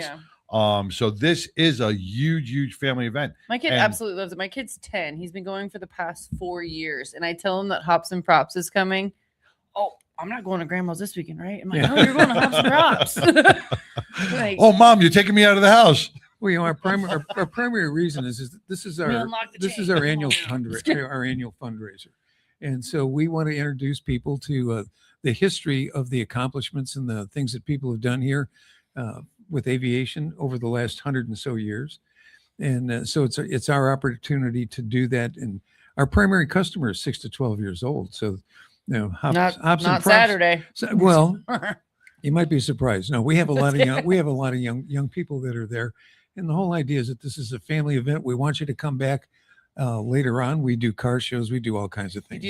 And even the inside, I know the festival is taking on everything outside, which a lot of the planes are outside that they can still go in and touch and everything. All of them are outside. All of them are, but I mean to go in and actually the kids get into them. Sure. But you have everything inside. There's a simulator inside. I remember my kid kind of getting in cockpit. that. We've got some desktop simulators, and we've got a cockpit T-38 simulator cockpit, plus all the history of the things that have taken place here. And the stories are pretty amazing when you get down to what has taken place here over the last 114 years. And the other aspect is the educational purpose of this. A lot of our kids are today do not know what they want to do when they grow up. No, they do not. They're a little lost. Everybody's on the video games. YouTuber is not what we're doing. Right. But Max. when you see these children, this may spark something in aviation. Up to a couple of years ago, we never had female fighter pilots. Right. Now we have female fighter pilots. Who is also Miss America. Yeah. This brings a whole new aspect of aviation to the children. They get to see the planes, and maybe that will put them in the military. Maybe that will put them into aviation careers, which we so desperately need. We see it all the time with the young people. They come in, and we've had kids from all over the city and that kind of thing on field trips, and you'll talk to the kids and you'll say, how many of you think you might like to be involved in aviation? And they look at you like, do you know who we are? And we'll go, well, yeah, sure, but we'll show you around. So you do about a half an hour, 45 minutes in and out of airplanes, flight simulators, and it's very easy to inspire the kids to wanting to do this. A lot of times these kids don't realize the depth of the level of different. They don't realize that profession. They fly a plane, but you can fly a plane, or you can do this, or you can fly drones. There's all these different things, right? Yep. Or you could be in art, or you can be just breaking down a different thing. You can be in play, but you can design the set. You can do the lighting. There's all these different aspects in each career that they don't realize. Things. Yeah, all those different things, and we want to expose the kids to that so that they can see that there's something for everybody in aviation, and there are so many opportunities here in North Texas. Absolutely. 1 out of every 5 people in the workforce here is involved in some kind of aviation related business. So it's very prevalent here. Pipple's always flying high. Yeah. So at any rate, it's just one other way that we try to do an outreach to the community and help the veteran support organizations, help some of the small mom and pop vendors and that type of thing. So, but this is your one. This is the big thing for the Fort Worth Aviation Museum. This is your big this fundraiser. is our primary fundraiser. Primary. So it's, I mean, not that you don't need help. You got a lot of people coming, but it's more the merrier. This is a great time. We'll take what we get on all of it. We've got 41 airplanes in the collection. It's it's the largest collection of aircraft in the state of Texas that you can go and touch the airplanes. We encourage touching, not climbing, but we encourage touching. Now, Fort Worth Aviation it's a private organization, correct? Well, I don't know. We're a 501c3. We're a 501c3. You're a 501c3, right? So you're a nonprofit. So you sometimes rely on some grants, or you're getting no really public funding. Not really, no. From there, it's just personal fundraising. Yes, and once again, it's personal fundraising. So you coming to the event and purchasing a ticket, purchasing a flight, purchasing a beer, purchasing some merchandise out there, all goes back to the aviation industry that provides year-long round educational and stuff for the kids. You do school tours and so forth. We do all of that. It also helps our preservation. Like 41 airplanes, none of them are indoors, so it takes a lot to keep them up. And we know that we've got some others that are on their way. The airplanes just pop up sometime looking for a home, and it's hard for us to say. It's hard for us to say no. What's the oldest plane you have? The oldest plane we have is a 1943 SNV, which was a Navy trainer. The Army Air Corps used it as a BT-13, and then the Navy and the Marine Corps used it as a SNV. And so that's 1943. Can I buy a vowel? I have no idea what you're talking about. All she heard was letters. Aircraft, military. It was a small trainer. It's a small trainer that was used during the Second World War. Very, very cool. It was like a primary propeller. Trainer. Yeah, propeller. On the front. That's the props part. Yeah, you got that right. That's the Can you do it again? Very nice. So this is Saturday, April 25th. 12 to 5. Yeah, we start pouring at 12. But get there earlier if you can, because the doors open. The doors open at we're going to open the doors about 11 or so. It takes a lot just to get set up with the brewers coming in and the food trucks. I'm there like and at 9, else. and everybody's like getting everything together. I mean, it's a organized circus, and it takes a lot of effort. Even a week prior, I was over there and you were putting everything together. So somebody wants to be there on Saturday, you can purchase tickets online. Yes. Or you can purchase tickets at the gate. Purchase tickets at the gate. You'll pay a little bit more for them up until Friday night. There are advanced tickets that you can purchase. And again, the veterans and first responders, active duty reservists, you're always going to get the best deal at $25, regardless of when you buy them. So I'm a veteran. Most of the people at the museum are veterans. And so we're very veteran centric. So yes, you are. So come on down. And I just have to say this too. If it wasn't, I may be here talking about it, but if it wasn't for our volunteers and our staff, none of this would happen. It's just a mammoth project, and everybody pitches in. And this is the one time a year that we all get together and get ready to join. Everybody come in. It's funny you bring that up, because from what I saw when I went there last year, it is a mammoth project. A lot of work goes into just the organization and the setup. Yes. The flow. Yeah. And to make everything run flawlessly. And getting really good breweries. Yeah. How many volunteers do you have to put something like this together? What day? It really depends. Throughout the year, Yeah, yeah. We've got a core, probably, I would say about 30 volunteers. For this thing, for this weekend, we'll have closer to 100. So sometimes we get volunteer groups from corporations. We'll have the Civil Air Patrol will be helping with some things. You got young Marines there. Young Marines usually come out the week before to help clean the place up. But I love that you got the kids in uniform that actually they're like, if you need something like, hey, I need some help with some tent, like setting the third there. Yeah. So we get a lot of outsiders. We have our normal volunteers, which is usually about 80 or so, but on this weekend we'll have anywhere from 100 to 110 volunteers. Say somebody out there was like, you know what, I'm digging the aviation, I dig what you guys do, but I want to volunteer. Could they be? How do they become a volunteer? Oh, do they please. What do they got to do? We live on volunteers. I mean, we live, because of that. Yeah. So yes, when they're there, all they have to do is tell anybody in a red shirt, I'd like to volunteer. I'm going to wear a red shirt. The staff will wear. I'm going to wear a red shirt. Don't wear just to see how many people come up. Yeah. I won't let them. But the people in red shirts are the staff, and they will direct you to the people who deal with the coordinating with volunteers, whether you want to work on airplanes or work with kids and field trips, or whether you want to work with the collection or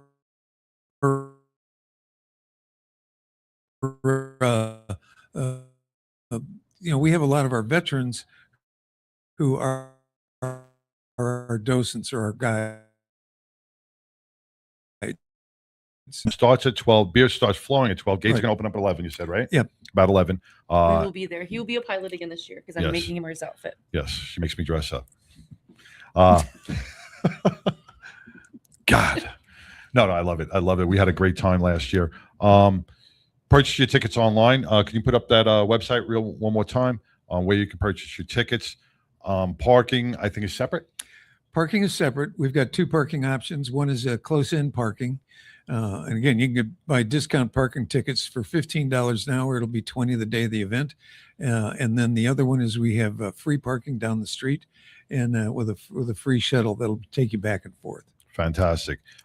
This runs from 12 o'clock to 5 o'clock. We pour from 12 until 5. Till they're until we're out of beer and food, Or which five, whatever happens. has happened in the past. I don't think we've ever had much left of anything. Yeah, by the there's end of not. The day. They're not rolling out kegs when they. Yeah, No. it's. I'm very fulfilled when I leave this event. It's a good day, and I have to say that we have never had problems with people who've gotten unruly or gotten No, out of I've hand never or seen that any kind like of thing. sloppy. It just like, hasn't. Usually Just the hasn't. spouse is like, no. It's not like a Carnival cruise line. Well, no, you'd be No. you'd be surprised when they say, "Well, it's unlimited tasting." If you get 5 or 6, that's a lot. And they're Because craft beers. These they're are like craft- 9, yeah, they're- 11%. So Well, they're craft beers, and you're there with your friends, and it's part of just enjoying the environment and the experience that's there. It's not like you're sitting in a oh corner. yeah, I mean there's pounding pickle down beers and like weird one. I'm like, you're gonna like them, love them. This one's a little light. This is only 4.2. Well, it's a lager. It's a lager. It's Yeah, a lager. It's a little lager. 4.2. Are you okay? Yeah, I'm you good. okay with that? I'm good. Okay, I'm good. Well, we have some stouts. We have some bocks. We even have a malt got liquor. my whiskey Yeah, right we there, even just at have the a end of the malt table. liquor this year. So Yeah. A lot of variety. A lot of variety. I'm variety. excited. There's a lot of good Lot of names on that variety. beer list. I'm excited about this weekend. Every year it gets bigger and better. And I love to call you my friend. We're glad to be associated with y'all. It's just it's been very nice for us. And if somebody's an IPA person, we've got one that's a quadruple IPA. Quadruple. I don't discriminate. I need to know. Quadruple. I need to know what a quadruple IPA. I don't know, but it is. sounds like a heart attack. So I just I'm not an IPA guy. You're gonna have to point me in that you know direction. why they call it IPA? Yeah, it's an India Pale Ale. Yeah, well, I know that, but you know why they call it an Indian Pale Ale? Well, it's because they had to brew a beer that could travel from England all the way They had to to India. pack the hops inside of it. Yeah. to- You thought you were going to stump him? I knew I wasn't, thought but I you was were- just advertising for our guests. and we very much appreciate it. So there's a lot of history behind the beer. There is. When Yeah, you there really really get is. beer science of everything and why they have different flavors. It's not because of the flavoring. A lot of times it's where they lived and how they had to pack it. Oh, it's the water. It's what ingredients they had. But that's the one thing that you can find. It's a universal around the world. Somebody's figured out how to make a beer. Mhm. You know. Hey, I've done it in my Man, garage. I know. I was about to say that. I'm sure there's a lot of things you're growing wasn't and good, making in your garage. but I know, tried. I know some of these breweries. That's how they started, Frank. Yeah. Yeah. Oh Correct. yeah. Yeah, they started as a hobby and it turned into an obsession. Well, it's cool. Well, Story a lot of of my people life. have done some great things, and like the Morin House, this beer is very good. So come out, taste test, try your favorite IPA or your favorite craft beer. These guys will tell you how it's made, when it was made, what went into it. A lot of these are family-owned businesses.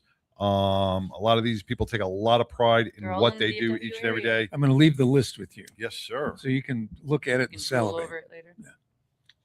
Why we got Flex. There's a lot of them on there. So like I said, there's tons of them. If you're in the DFW area, you've probably been to a craft beer place. They've had a beer on tap from this brewery. And if you don't like beer, this is the time to try it because they're going to have, usually they have about 5 to 6 samplings per table ish. Oh yeah, most of them. And so they're going to have anywhere from 3 their to 5. dark light to their Irish red ales. ass one. The Irish red ales, man. Ooh, and that quadruple IPA. There's a nice. I'm going for the quadruple. Okay. It's Death by Freestyle. Death by Freestyle. Is that the I always beer? just kind of love the names. I don't know where the names come up with, but the names are cool. We've got a lot of my good kids. Oh, what is that? Oh, we've got Sign me up at 3. We've got a lot of good selections of Mexican lager, which is real popular here in the area. It's Don't worry, ice will be on hand. Yeah. Get caught drinking one of those. On that note. We don't need beer ice on our beer. Yes. Well, I appreciate the opportunity Thank having you, you Jim. come in, and we'll look forward to We will seeing keep you out. these. Seeing you out there. No, you're welcome to keep that. Once you take one out of the 6-pack, it's considered an open container, and I can't take it with me. So it's Well, Jim, thank you so much for joining us. Thank you for being here today. My pleasure. And for you and your volunteers for everything you do for Hops and Props, bringing the annual and the Fort Worth Aviation Museum, bringing this amazing beer fest to Fort Worth. It's probably turning into one of the largest beer fests. I don't know about largest, but It's close to it. It's close to it, right? It's extremely popular. The things It's the a comments beer with other things than just beer. It has history with it. What we've gotten back from a lot of people is it's the most fun festival they've done all year. Yeah, and so we're going to kind of try to keep that trend going. I like. Well, we are going to promote it, help it with it, and we will definitely be a part of it. Perfect. So Buddies are going to be in full force. We got our aviation outfits. You'll fit right in. Oh yeah. Perfect. All right. Thank you, you, Jim. Thank you, Appreciate Sam. it. Thank you for the swag. I'll wear it proudly. You bet. Okay. Thank you. All right. Love you, bud. Man, we're gonna go from God. ale to whiskey and food right after this. Red lips, tied up curls, high heels, flag unfurled, Lone Star Stitch on their seams. Sunday drives and freedom dreams. They roll up to the VA gate. Coffee cards, they're never late. Laugh lines, old stories glow. They salute, then steal the show. Hey! Battling Betty's in Texas. Country first in their hearts. Pin up smile, standing at attention. Season waves, vintage art. For every soldier, every medical call, every siren. In the dark of the fall, they bring hope, bring heat, bring charm. Like a hook, like a shield, like an arm.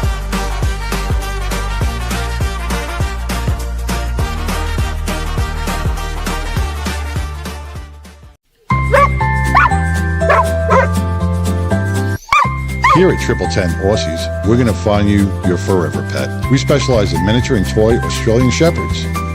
All our pups are pet and family friendly. They're socialized, basic training, and a health guarantee. Check out our miniature and toy Australian Shepherds at 1010aussies.com or call us at 817-213-6698.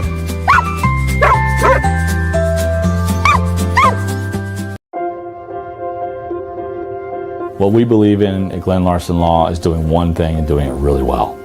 When I meet people, I always tell them we're going to uncover every single rock possible. That's the medical component, that's your story and your voice. We've solely focused on personal injury, whether that be a slip and fall accident or a commercial 18-wheeler, a motorcycle or DWI, motor vehicle accident. We specialize in that and that only. When someone says, my neck really hurts, I know exactly how that feels. There's so much more to an injury case dealing with the pain level that people go through and how it affects their lives. And I know how to advocate to make sure that the insurance companies take all of that in consideration in every case. We're very transparent and open to always keep them informed and stay on top of their case at all times. Because we're a little bit smaller in team numbers, we're able to really dive into every single case and develop not only a client relationship, but a friendship and a lifelong connection. We're on call 24 hours a day, 7 days a week. We'll meet you anywhere, at the scene, in the hospital, at your home. Whatever's best for the client, we will do every single time. There is a connection component that I believe our firm is committed to. We want to be connected with you and your family beyond this case so that you know that you have a lifelong partner. Not just a case, but a lifelong connection and a lifelong voice. And we look forward to serving you.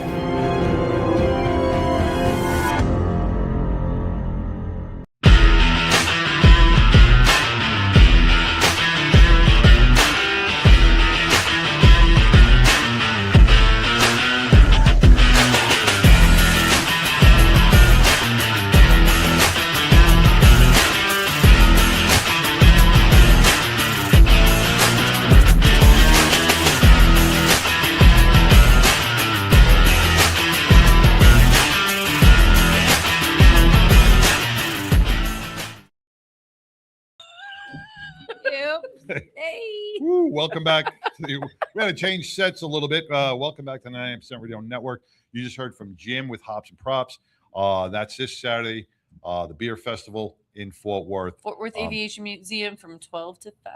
Yeah, it's going to be amazing. Go on to our Facebook page or one of our own personal pages, and we'll have all the information there and get your tickets. So now that we pre-drink for the whiskey. So we're going to put aside the IPAs and what do they say, beer before liquor?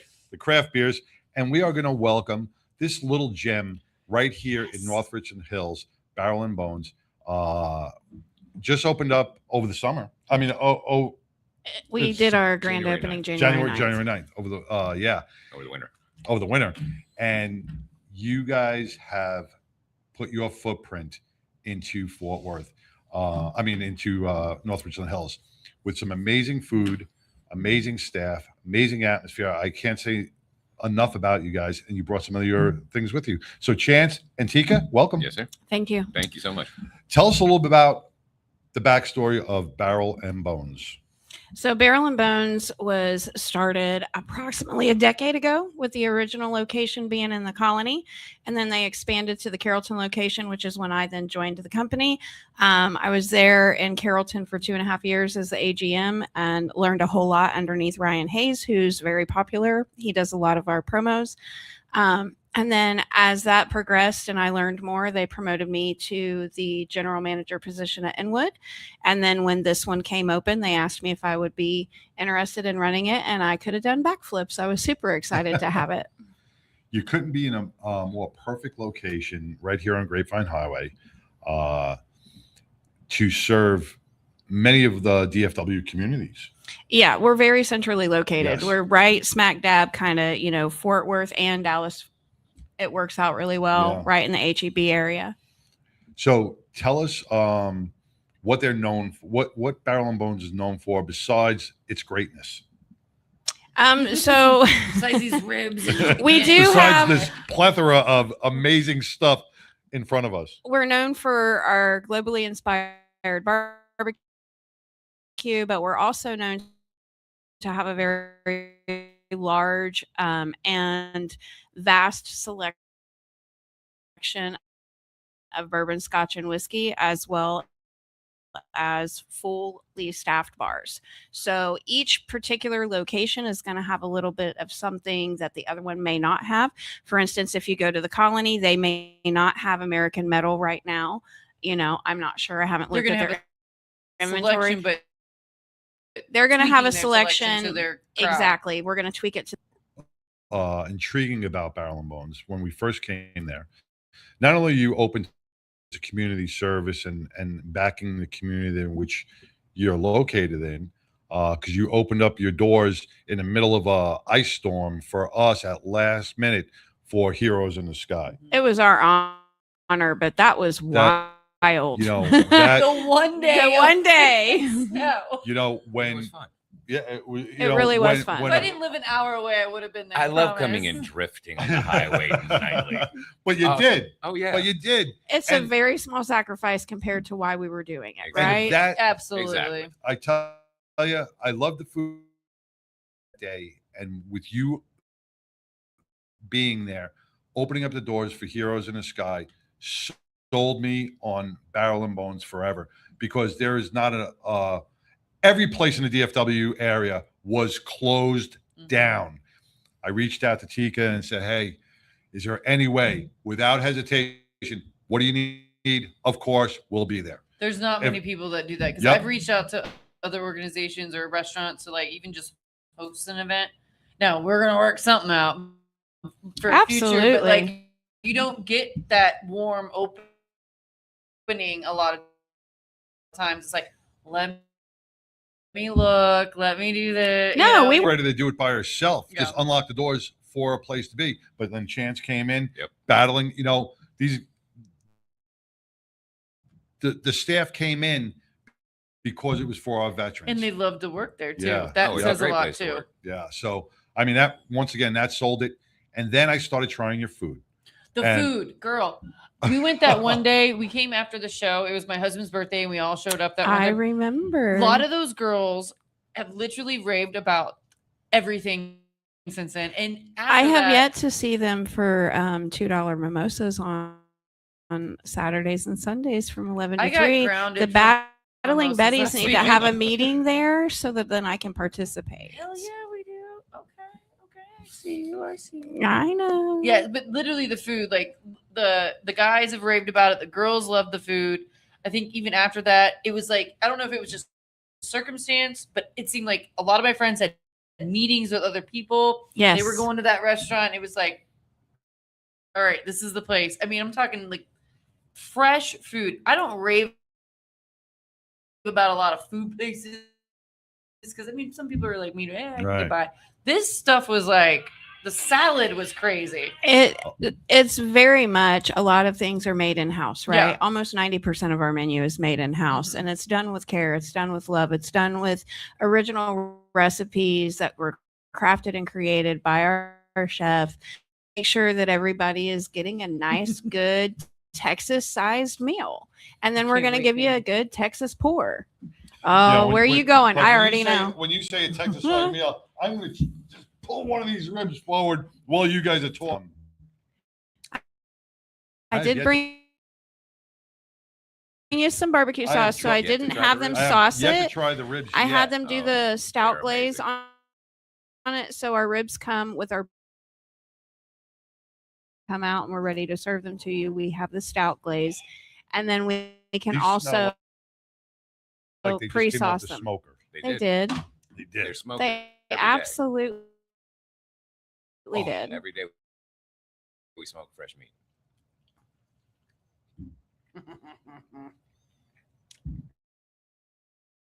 That melts in your mouth. That is so tender and so juicy. Oh my God. Would you like some meat, gents?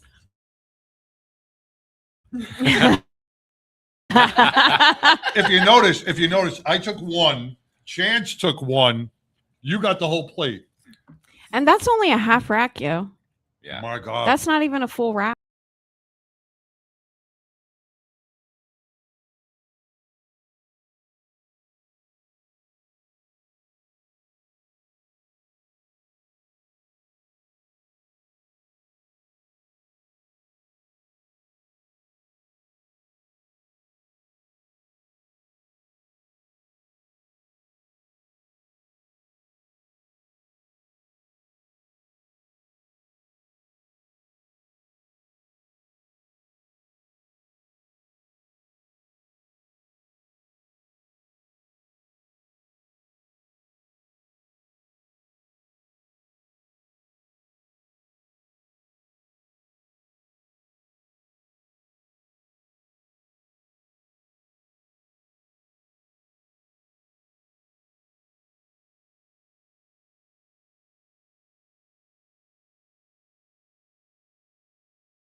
it.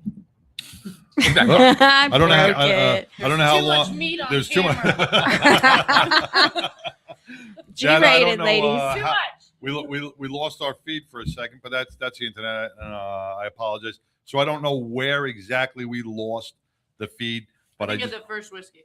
I think we'll just go ahead and start tasting. And I brought But, enough tasting cups for both Chances and you two and Awesome. myself.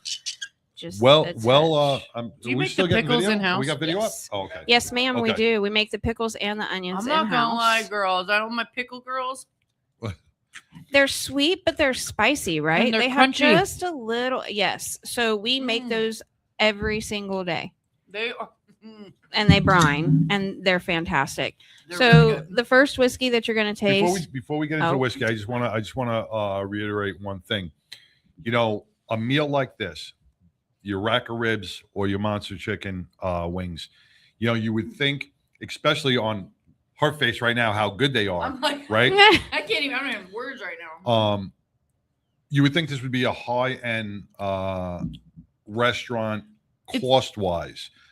This fits into everybody's budget. This is not. You get a high-end experience with the budget friendly. Yes, this is within everybody's budget. To eat like this, to have the barbecue, so that's done well. This is those ribs amazing, are done well. Which really good. Like I said, sometimes it's affordable. It's affordable for any family. Affordable. Yeah. Absolutely. When you think barbecue, for one, Yeah. I know there's a lot of other things on your menu, but when you think barbecue and go to those barbecue places, I mean, you're talking, you can get up there in cost. Yeah. Well, one of the things that we have that's great for families is we have our sampler platter, right? So that feeds 4 to 6 people, and it is a sampling of almost all of our meats on a barrel head. It comes out, it looks absolutely beautiful. It's only $89, and then you just order some sides to go along with it. I tell that to my girls and my guys all the time. If you have a family of 4 or 5, go ahead and get them on that sampler. There's everything on there. On 4 individual Absolutely. plates. Absolutely. If not more. And you're still going If not home more. Especially if with mom and dad drink. some plates. Right. Well, and I mean, as far as meeting everybody's budget, today you can come and get a $5 Buffalo Trace pour, right? Or you can, venture off that Whiskey Wednesday list and talk to me about some Wild Turkey Beacon, where I'm going to get you a nice $85 port, which is fantastic and well worth it. So Another sexy when you talk to me like that. I love talking to you like that. Another thing besides the food, when we talk about whiskey, how many times have you gone into a bar or a restaurant and you wanted to try a certain whiskey, and the Or you had a bartender flavor you liked. and the bartender knew nothing about it, or they were like, "I don't know what exactly you want. Try this." Here's the and list. Then you're paying $12 for a whiskey maybe you didn't like. Tika, you are a connoisseur of whiskey. So when people ask you, "Hey, I'm looking to get or pair this, or I'm in a mood for this," you're able to pair them with the exact whiskey that they like. I am able to do that, although I will go ahead and say it's really rather easy because whiskey goes fantastically well with barbecue and meat, right? So a lot of things that I like to do is when we have women that come in with their husbands and their husbands will order an old fashioned, and then she's like, "Oh, I'll just do a Malibu and coconut." And I'm like, "Well, let me try you on something, And then I teach them how to, like I did the last time I was on, taught you how to actually taste the whiskey so that it doesn't make you feel like you're growing hair on your chest. You don't feel like a man that's 55 years old smoking a cigar. Whoa! Hey, What the hell? Hey. We like to be feminine. We don't want to be hey, rough. age discrimination. Like smoking cigars, We but want to don't be have to 55. sophisticated. That's right. Jesus. I felt the aging there. I'm glad you felt that same thing. Ageism. You want to pass these All right, down? pinky Now out, guys. now pass the Pinky whiskey. out. Right. And you can pass one all the way That's down what to I'm But I get Chance what you're over saying. there. 'Cause, like, whiskey's always I like- remembered that there was another person off camera. You're so welcome. You just All right, say so it. Tika, what is So- this? This is the American Metal Whiskey, their Disciple. This is their cask strength, if I'm correct, and I don't have my readers on because if we're talking about age here, I believe it is at 118 proof. Yes. Yes. Okay. No, 113 and a half. So it's going to be a little bit stronger, but we have the But it's V8, so smooth. It's got a great which smell this to it. this guy sold my entire bottle of the V8, which is their bottom rung. And then we also have the knuckle, which is really kind of cool. It has the knucklehead motor on the front. Oh, wow. And then we have the Disciple, and they also have a 10-year that I'm going to be getting for that whiskey dinner. But they're all very reasonably priced. This one is a 22-ounce pour, or $22 pour, I'm sorry, for 1.5 ounces. The knuckle is at $11, and the V8 is at $8. So you're still getting a very solid whiskey for under $10. And you got to remember, you're not doing shots. You're enjoying it. And like you said, I mean, if you want to do shots, we'll pour them all night long. But this is I know how to do. But this is a whiskey you want to sit, relax, enjoy, have a cigar, Right. Eat a great meal, and it really puts a topper on the night. Did you already finish yours? She did. She shot that. I don't see any hair growing on your chest. Not that I'm looking. So for a high proof, it's not bad, is Not it? bad. Wow. I was because I'm always like, Right. oh god. Are you catching the caramel on the end of it? Little smoky. Yes. I'm gonna teach you. Yeah, it doesn't have a burn. No, it has a smoky. But it's got a smooth, like, smoky feel to it, man. It's really good. I'm learning. Slowly but surely. I'm learning. Well, one of the cool things about this specific Started whiskey out is it strong. started out in a custom Harley shop. Custom bike shop. Custom bike shop. But They make they custom- have custom ventured tires. out. But that's where they actually started. Yeah, like this topper right here. It actually goes on their throttle and their brake. Very cool. Right there on the handlebars. And now you know why we brought him. Wow. Yeah. This is going to be a bottle that I will have on my bar, my bourbon bar at home, bourbon and whiskey bar. Go to Noctis Yes, off of I will Precinct have this Line. Andy bottle will get on it for you. Along with the new bourbon that came out, Tears on the Left. Tears of the Left. Did you see that bourbon that came out? Yes. Oh, I want it. We're Yes. trying to get him as a sponsor. Yes. That's awesome. Tears on the Left. I want to taste it and see how it is. I don't comes care with a what it board tastes game as like. Well, you got to bring it to the store so we can play. Yeah. I'm gonna order it this week. Game night. All right. So the now, next one we're going to talk about is Michter's Bourbon.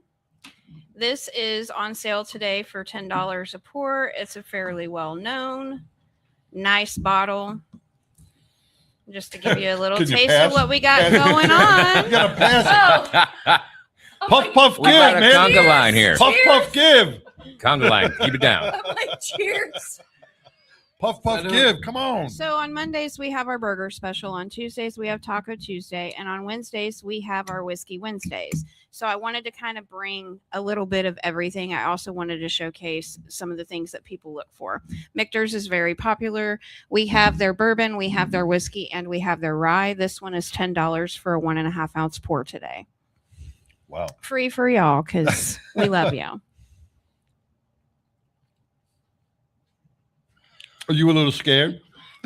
It's okay. I brought one that should scare you. Oh, that's very very I'll be smooth. scared, but I'll still do it. But we're not going to open it. Yeah. I did want to represent some Texas brands as well. So I brought some TX Oh, whiskey I and I have- brought some you know what? Garrison Brothers. I have 2 bottles of that whiskey, Mhm. the Texas whiskey, on my mantle. Because Texas whiskey, what they do is they did a special 9/11 bottle Yes. that has the 9/11 flag, and they did a special law enforcement one that Mhm. has the flag on there. And they one thing about Texas whiskey is they always take into consideration our veterans and our first responders. Always. And they honor those bottles with those. I love that. I have never tasted it because I will not open up the bottle. So when I'm going to come into one day, and I'm sure you'll have a bottle on the I might shelf. find one. Yeah. I might find one. And that's one of the things that I know that we are huge supporters of across the board as far as the brand goes. I have a little bit deeper connection to the veterans with my father and being a part of an American Legion, so I Mhm. understand it all quite well. But we have a veterans group that meets over in Carrollton once a month. Great people. I know that we have a group that goes up to the Colony. We had a few come into Inwood, but it seems like where we're located with Bell Helicopter and Fort Hood and all of the American Legions in the HEB area, we're getting a lot of veterans, and I want everybody to know we do a military discount. It is only for the veteran, and what Of I course. typically do is it's only on the veterans meal. But if the veteran gets, my $7.99 burger and his wife wants the $22 2-meat combo, then I'm going to take it off of that combo for her. Yeah. But we are huge supporters of that. We love to have the law enforcement officers in the building. While we are considered a bar, craft smokehouse and craft bar, we are a family-friendly location until 10 p.m. At 10 p.m., we send the kiddos to bed, and then we have a lot of fun. Do not have Baby, enough. 8:30. All mine were in bed by 8:30. Yeah. Didn't matter Friday. Didn't with matter you. Tuesday. It's adult time now. I'm sure Mongo is listening right now going, oh my God, I want some of that whiskey. But like, we should salute the Yeah, when veterans. is Mongo coming for the into veterans, we town? wouldn't be able to be on live air right now, That's right. taking shots and Absolutely. eating brisket and Thank you ribs. to our veterans. We wouldn't be able to be drinking whiskey. Correct. Now, I'm going to let Chance talk about the last menu item because Now, he came up with a fantastic way. Go ahead and pour these me and samples. Tigger came last Sunday on the bike. Yes. And we had a little brunch, and forgot the server's name that took care of us. Peyton? Peyton, maybe? Yes. I like it. I had Peyton and I had Siobhan. I think it was Peyton. Yeah. He was actually training Nope, bartending. it was Siobhan. When Because you said he. Yeah. It was Siobhan. Yeah. Siobhan is fantastic. She is my number one Yes. 5-star review getter in the entire building. She has worked for me at 2 different locations, and that girl will give you every bit of enthusiasm. And if there's something we don't have, she'll figure out something else for you to try. She did, and we had the cheese. We had the brisket grilled cheese, which was phenomenal. That is our number one Oh my selling God. sandwich. She recommended it. We ate it, and it was heaven. You can't go wrong with it. No, it was Meat, fantastic. cheese. But it was so And filling. sauce. But it was so filling. Just a little right? bit of So sauce. And a little I'm sitting there sauce. going, I can't eat another bite. And then Siobhan comes over and goes, could I show you this? And it was this big bowl of delicious looking cake that I was like, oh no, I can't have any of that. And Tigger's like, no, we're going to have that to the table. So we end up getting it. Wait till you taste that. Because, Well, and Chance is about to do something that takes it to a whole nother level. All right, One of the let's go. reasons that he got to come onto the show is This he is is the only reason why you're he's the allowed. champion of American metal whiskey right now. We have a contest for all of the staff going on, and he has sold so many of them. But this impressed me because I have worked in this industry for an extremely long time. We're not going to go there. And I have never seen any one of my staff members figure out a way to sell something off of my wall that includes our food. I get you. All right. So this is Black Land. Just bring this a little closer to you. I love a pecan. Black Land, Texas pecan, brown sugar. And of course, with the bourbon cake, you add a little bit of it, like at least a half a shot. And it makes it like a tiramisu. Ooh. It's to die for, seriously. You need to have that voice and go, You need to come down and have some. Well, this is going to be just come down and have some there you go. bourbon cake. This is going to be Bourbon just as cake. orgasmic as his voice. Oh, it yeah, is. girl, market that shit. That is a sexy ass voice for that bourbon cake. You want The to try ladies do love them some Yeah, cheese. now What's she that? does. Now I it? So you just pour it on the cake part. She's like, pour it on Not me. whipped cream. Pour it on me and talk to me I don't like the that. sugar. The whipped cream goes on that woman. Oh, good Lord. And the reason that we broke this up is because I want you guys to try this by itself and then with the cake. Yes. We'll So do the you whiskey want- first? Yes, so That you're was getting first. you've been given a See, I'm all pour. like alcohol, you're like food. You've been given the pour of the Texas Blackland I or smell the it Blackland The Texas Blackland, Texas pecan, pecan brown bourbon. sugar. Yeah. I like this one. It's really sweet. Oh, wow. It's nice. It's not that sweet. No, It's but a you can still dessert in taste a the pecan. glass. You can taste the brown Yes. sugar. Yeah. Now imagine with the cake and the whipped cream and the nuts all in your mouth. This is almost like watching a porno. Right. Right now. Food porn. Right in front of you. Porn. Food porn right now. Oh, that really blew the whole porn thing. I'm shutting it off, man. I'm shutting it off. Well, Sorry, no. something went flaccid. That was like looking at Roseanne Barr eat cake, man. Womp womp. No, that is amazing. Right? Now I haven't. You we have didn't- to try I it. haven't tasted it with Is it bad that I want to put it on pancakes? Right? Yes. Let's watch you eat your cake.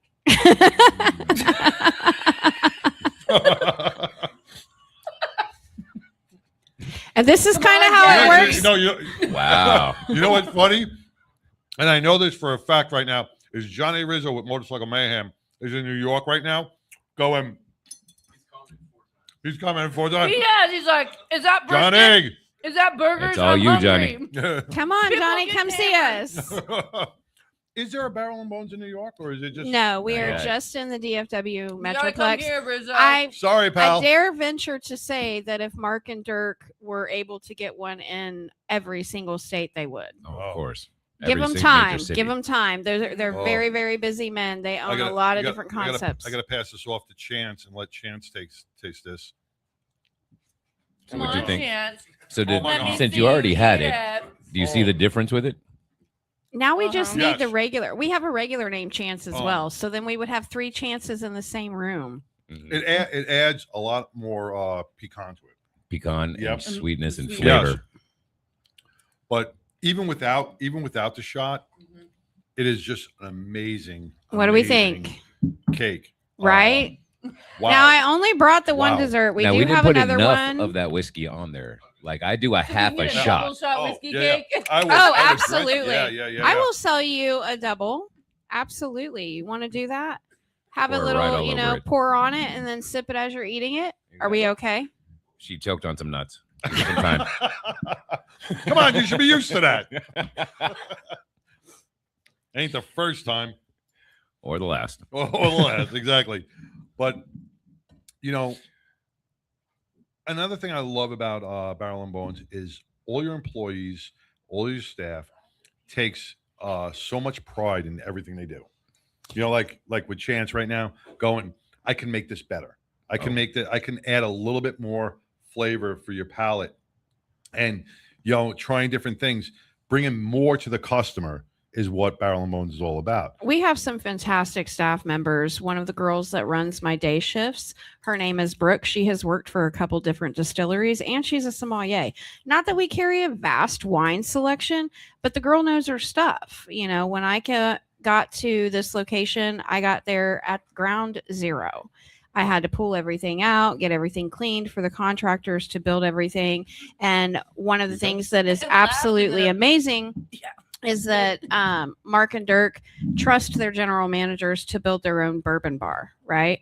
So they didn't tell me what I had to have in the bar. They said, this is your budget, stick within it. And so I got the privilege to build the entire library, which I absolutely love. On top of the fact that I was able to hire all of the staff. So I looked for people who had the knowledge that I wanted them to have. And I also looked for people who had an enthusiasm for what we do. If you don't love what we do, you're going to be miserable. But to be able, in my opinion, to be a hostess every single day, you're coming into my house. I'm going to treat you the way that I want you to be when I actually have you in my home. I want you to feel welcomed. I want you to be happy. I want you to be full. I noticed and that. I want you to be jolly. You know what? I noticed that about you because when we were there on that past Sunday, as your staff walked in, you were giving them all hugs. I love them. You were like hugging each and every one of your They're staff all members. my babies. They Oh. are all my babies. You're like the mama bear. Absolutely. I kind of have to be. Once again, Barrel and Bones is located in North I Richland choked on a Hills. nut. I'm okay though. We figured. Do you need did. some more? Do you want more nuts? Like a hair of the A dog? little bit more nut. Oh my God. I'm I not. laughed I'm and not it was- even. Wait a I'm not minute. even. I I'm mean, not What even is that saying. slogan? You could have can't had the just have creamy one? white top to it, Phil. It was all the things. I laughed and it was like, What was it? Almond Man, Joy? I want to say Is something it so Almond bad. Joy where you just can't have one? Just can't have one. Just can't have one. You got to have two. Man, So you're going almond joy? man. I want to mean- say it, but I Sometimes won't. you feel like a I nut, won't say sometimes it. you feel like two. I mean, it's really weird if there's only one. That's Uno. Luke Garrison does not feel that I way. need una mas. Jesus. Barrel and Bones, where you get nutted in your mouth. Hey, no, And the best whiskey. And the best whiskey to wash it down with. Woo! No, but really, from moment one, I know Pippa will agree with me on this. when we entered the establishment over in North Richland Hills. We haven't had the pleasure of going to Colleyville or any other ones, but we've kind of made this place as the 99% Radio Network home because of the staff, because of the atmosphere that's there, because of the food. We've enjoyed it so much. We really feel that Barrel and Bones here is our home. Y'all have become family. I mean, every time I see you, I ask you about my future husband. Where is he? How's he doing? Is his bypass surgery good? Like, oh, you want him? I want him. You want Pops? He'll be out of rehab soon. I love him so much. He's so sweet. Yeah, Pops is still in rehab. He'll be out soon, hopefully. So we do have the Barrel and Bone late night menu up on the screen. We also showing the Whiskey Wednesdays, the Taco Tuesdays, and every other event night that they have. They're building as they go. They're going to be doing more and more, expanding. Outdoor patio soon to Outdoor hopefully patio come, will be next spring. We do have free poker on Sunday nights now, starting at 9. And our burger special, the double pattied prime smoked brisket burger. We'll say that 5 times fast. Right? Have I worked for these gentlemen long enough? I think so. I love them. So it's a double pattied prime smoked brisket burger that we take brisket trimmings mixed with a sirloin. We patty it out. We smoke those burgers. Then you get 2 patties with cheese, lettuce, tomato, our pickled onions, and pickles on the side with a charred pepper sauce French fries for $7.99 in-house or to go. Which is still cheaper than every single McDonald's. Monday. You know what really every sucks? single way cheaper Monday. than McDonald's, and it's way bigger. And I got to see my cardiologist next month. It's just, They oh always my say. God. You know what? You know what? Screw my cardiologist. Screw my PAP. I'm Oh, going to Barrel and no. Bones. We man. have no calories. We have no I don't want. fat. I want calories. I want bourbon. I want ribs. That's what I want. Yeah, but You know once what? you walk through the door, I want there's to no die fat. happy. That's when we die happy. There's I no wanna calories. die happy. We take it all. So once again, before we bring on Mongo, because I know Mongo's going to want to. You guys can stay for the Mongo log. Yeah, absolutely. All right, because I know he's going to comment on. I know he's going to I comment need on your Mongo whiskey. to come see me. Huh? I was here, what, a month and a half ago, maybe? Yes. And he said he was coming to town with a cigar for me. I have yet to see him. He has Let's- not been in. I'll get. He has not been in yet. Confirm that. I'm still waiting as well. Yes. Okay. All right. But yes, whiskey and cigars. But let's hear from the man. Yes. of the hour. So Barrel and Bones, North Richland Hills, right here on Grapevine Highway. Check them out for Sunday brunch, for Taco Tuesdays, for Whiskey Wednesdays, and any other events. Go onto the website, Barrel and Bones, North Richland Hills. See Tika, see Chance. Man, enjoy some of this amazing, amazing desserts. The ribs are to die for. The monster wings, and so much more. I'm definitely recommending the brisket grilled cheese because that was my ultimate favorite. I will get that every time I go I'm there. going to interject. You're gonna have ultimate favorites on a lot of things. I want to You're gonna mention try new one stuff and thing. still like it, Graduation still like it, season You're gonna is love the menu. coming, and we are available for graduation parties. We do private events. We have that truck. If you want to have a huge graduation blowout, call us. We'll get that smoker out. Another thing, Sundays, football. There's TVs all over the bar.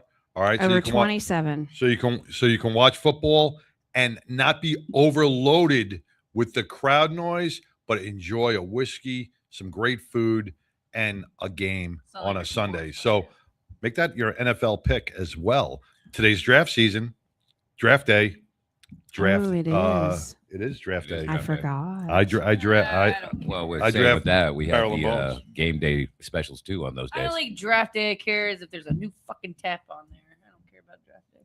I mean, We always have new tabs for you, darling.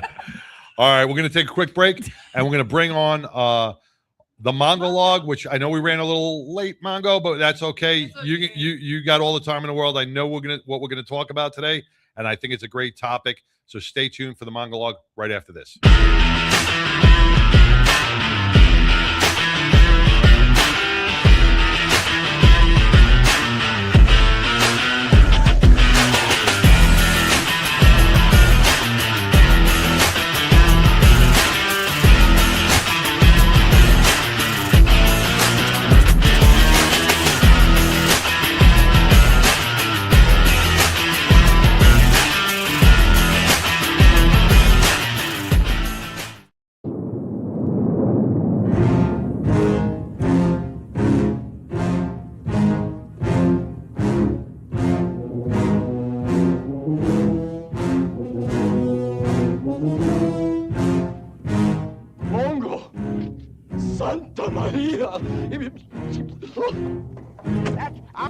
Never mind that shit. Here comes Mungo. My buddy over in Cali. Mongo. Here I am. Yeah, you can put it. I got. He's got food in his I got mouth, meat in my Mongo. mouth. He's got meat in his mouth. Welcome the Mongo from the Mongo log out in Cali. What Got a is little up? porn wipe. He's been telling me about your Mongo log. Yeah, well, you guys started talking about something that I was interested in, so I started actually paying attention, and all of a sudden I lost the feed. Hi, Mongo. Yeah. Talking about meat. I'm still waiting for my cigar, sir. I know. Well, I still haven't made it out there, but when I make it out there, we'll make it happen. All right. Mongo, they But, had you a know, whiskey I've here. got one of those same bottles of the TX whiskey, just like Sideshow has. And I've also, when I was living in Texas, I used to drink the Garrison Brothers a lot because I'd pick it up locally. So I miss those two, but it is what I it is. have all four of Garrison Brother them. back in I have the day. all four of the Garrison brothers sitting there waiting on you. All right. Mongo, what is your favorite whiskey when you do your sip and smoke outside? Wet. You know, well, it's not a matter of favorite, but the easiest one for me, because I drink every day, is I'll just get a bottle of Buffalo Trace and I'll have that. But then I will mix it with not mix the drinks, but every couple of days I'll have something different. I've probably got about 4 different whiskeys on my my kitchen counter, and then I've got the bar out in the garage. Get him off the counter and put him in your garage per your wife. No, I keep them close, so it's easier for me. Dailies. Those are the daily meds. Those and are then the daily meds. Special ones. Those are breakfast bourbons. Breakfast, lunch, and dinner. That's funny. Well, Mongo, I got to tell you, That one actually. this for one me right not here, being a this, bourbon this one, that- Texas Pecan Brown Sugar Bourbon, And they're out of Fort re- Worth. really pairs nice. I think with cake. You know what? I'm gonna send you a bottle. Oh, very good. I was going to say, because I miss being in the studio on days like this. Yeah, I'm gonna pick up a bottle and Everybody I'm gonna loves to send see it me to come you. into the studio. She came in with like 3 big ass bags. I was like, oh no. Oh no. Just wait until we're not on you were camera a and I happy have girl, my weren't you? personal collection out. She was a I have happy a girl, walk-in wasn't she? closet, Yeah. mainly liquor. No shoes, no purse. It's liquor. I dig this. Right? And then nail stuff at the bottom. And the pistol in the middle. Well, that's Well- coming anyway. Right? Gotta have the ammunition The in there. puke is coming no matter where I go. Absolutely. Well, Mongo, I'm sorry you're missing this this whiskey Wednesday Sorry, in the I'm 99, sorry you live in California. and we've had dessert, we've had barbecue, we've had oh my god, it's putting us into a little coma here. But I know you worked hard on this. You text me today. And we can go overtime. So just do Yeah, your we can thing. go. You take your time, no rush. We're talking about what's going on in our local government and everything else, and you know, Iran, and I know you're happy to hear that Omar or whatever her name is, maybe following an indictment. Well, What do you yeah, think about that? She got the proverbial tit in her ringer. Hmm.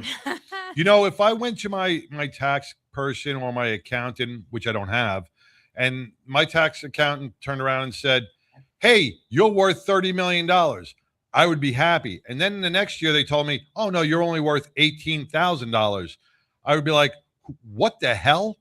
Yeah. They're blaming everything on the accountant, saying, "Well, she was worth 30 million last year. Now this year she's only worth 18,000." I guess that's Somali fraudulent learning facility. She identifies yeah. millionaire. She identifies as a millionaire. She identifies Her as a millionaire. pronouns are fraud, deception, and scammer. But wait a minute, is it her or her husband / brother? Oh, Ooh, no. good point. It's not Because even, she said it was her husband's Mhm. money that caused That's that. the lingo to but get she around divorced shit. him. Yeah. And now she's Husband? married to Divorced her brother. She You mean her divorced brother? her brother because she just got him into the country, and now she's married to another guy. Oh, the tea is See? so piping Hold hot. That's what I'm saying. Hold up. So, yeah. You said divorced her brother, She divorced her brother to marry her new husband. yes, but she was but she married had to marry her brother first. when they had kids too. Are the kids okay? Are we they really? special? That's really. She married her brother and had kids. Yes, that is a known fact that she Yep. married her brother had children. They That's became some 30 leverage. millionaires, Yeah. and then some reason she owes only $18,000 to 39,000. Yeah, and yet we've done nothing to get rid of her. You know, this sounds like the next reality show on MTV. Politicians go mad. Somali and my cousins. Politics Islands. Oh God. Politic Island. Big Islands. I think we could get a watch party going I for think that. so. See, I would watch that. I would watch that. Somali and my cousins. Mm-hmm. Who's banging who? How many wives? How many wives? All right. Well, without further ado, let's talk NATO, brother. Let's get into the monologue. Hit it. Okay, so today's subject is on NATO and beyond. Regardless of political perspective, no one can argue that the presidency of Donald Trump in his second term, so far in particular, has been anything less than consequential, not only for the United States, but for the world. I say no one, but of course, the Democrats will tell you that we are on the precipice of collapse. Trump plays the long game in geopolitics by leveraging unpredictability as a strategic asset, allowing him to extract concessions from adversaries and allies alike. This approach allows him to keep both adversaries and allies guessing about U.S. intentions, which can lead to consequences or concessions. By maintaining an unpredictable stance, he aims to extract advantages in negotiations and international relations. Trump's real crime is pulling the curtain back and exposing the usual political machine as nothing more than the almighty Wizard of Oz. As it turns out, the usual and expected way of doing things isn't the only way of doing things. I like that we help the world out. I don't like that we need to kiss the entire world's collective ass or give it a blowjob just to remain in international favor. We are the strongest nation in history of nations and world empires. Given this fact, why not give us a little something something for a change? NATO, the North Atlantic Treaty Organization, is a military alliance that was formed in 1949. It consists of 32 member countries from Europe to North America. The organization was established to provide a collective security against potential threats, particularly from the Soviet Union during the Cold War. Article 5 of the NATO alliance is the cornerstone of NATO's principal mission, which is the collective defense of member nations. Essentially, Article 5 states that an attack on one member is considered an attack on all members. This ensures mutual defense and cooperation among member states. NATO remains a vital alliance in addressing modern security challenges, including terrorism, cyber threats, and geopolitical tensions. Its role is increasingly relevant in a world marked by unpredictability, ensuring the safety and freedom of each member nation. NATO can technically survive without the United States, as it has a substantial military force comprising of over 1 million troops and advanced weaponry from its 31 other member countries. However, several critical challenges would arise without our participation. Command and control, for one thing. Currently, the U.S. plays a vital role in NATO's integrated command and control systems. Without us, NATO would struggle with coordination and joint operations. NATO's military capabilities are at this time controlled by the U.S. We provide unique military capabilities, including heavy armored formations and advanced air power, which are currently unmatched by any other NATO members. Our absence would without a doubt weaken NATO's overall military effectiveness. Logistical support would also suffer significantly. The U.S. is the only NATO member with the logistical capacity to deploy large military formations quickly. This capability is crucial in responding to threats under Article 5, which is NATO's collective defense clause. European NATO members would need to significantly boost their defense budgets. Europe would have to invest in integrated military systems, including missile defense and logistics, to ensure operational readiness. NATO Secretary General Mark Rutte was adamant in his assertion that Europe is incapable of defending itself without the U.S. military support and would have to more than double its members' current military spending targets to be able to do so. He recently said that if anyone thinks that the European Union or Europe as a whole can defend itself without the U.S., to keep on dreaming. Rutte outright said they can't. Rutte recently told EU members in Brussels that Europe and the United States need each other. He said that if member nations really want to go at it alone, they can forget that they can even get there with their only contributing 5% of their national individual country's GDP. It will be a 10% contribution at the minimum, NATO members will have to build up their own nuclear capabilities, and the cost billions and billions of euros. Root told the lawmakers that without the United States, Europe would lose the ultimate guarantor of their freedom, which is the U.S. nuclear umbrella. So, hey, to all of you fucking European cowards, good luck without the United States. The NATO alliance has been rattled over the past year. NATO members have felt unfairly maligned. When Trump returned to power, he reduced U.S. military support for Ukraine in the war against Russia. Remember, Ukraine is not a NATO member, and the amount of money that we poured into that conflict is gross. The U.S. has spent between $170 billion to $190 billion on Ukraine since February of 2022. For me, I say NATO countries need to relax and take a sip of wine and reassess your actual needs versus your perceived political hatred for President Trump. Our recent joint operations with Israel against Iran isn't about expansion for the U.S. It's about preventing Iran from ever developing their nuclear weapons capabilities. For its part, and prior to the recent military joint action taken against Iran, Iran has outright said that they will bomb the Israeli and the U.S. when they have the ability to deliver a nuclear weapon. These idiots honestly believe that this would not lead to a worldwide Armageddon. It would just be the destruction of their largest religious obstacle, as well as the country that they hate, just because we have succeeded. They are firm believers that even if they do die, they will have a better life in paradise. Now, I don't claim any inside religious knowledge on the hereafter, but considering the way those guys treat their women and their love for goats, paradise may not be in their futures. Unfortunately for them, we are not ready to leave this world just yet to see what lies beyond, if anything. So we're ready to blow them back to the caves if they don't give up their nuclear weapon ambitions. Now, we did not ask for any NATO nations to assist in our actions against Iran. We did ask that we be allowed to use our military bases that are located in their countries as we undertake these operations with Israel independently. For their part, our NATO allies have refused to allow us to use our bases in support of these military operations. In my humble opinion, we should pack up our bases, and take all of our toys back home and let Europe worry about themselves. The United States must remain the preeminent power in the Western Hemisphere as a condition of our security and prosperity. The terms of our alliances and the terms upon which we provide any kind of aid must be contingent on winding down outside adversarial influence. This includes control of military installations, from ocean ports and key infrastructure to the purchase of broadly defined strategic assets.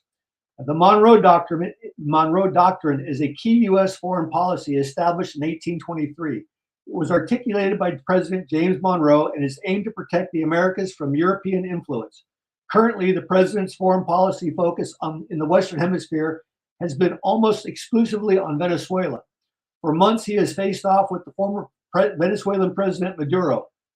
Trump oversaw dozens of strikes on alleged drug trafficking boats in the Caribbean and Eastern Pacific.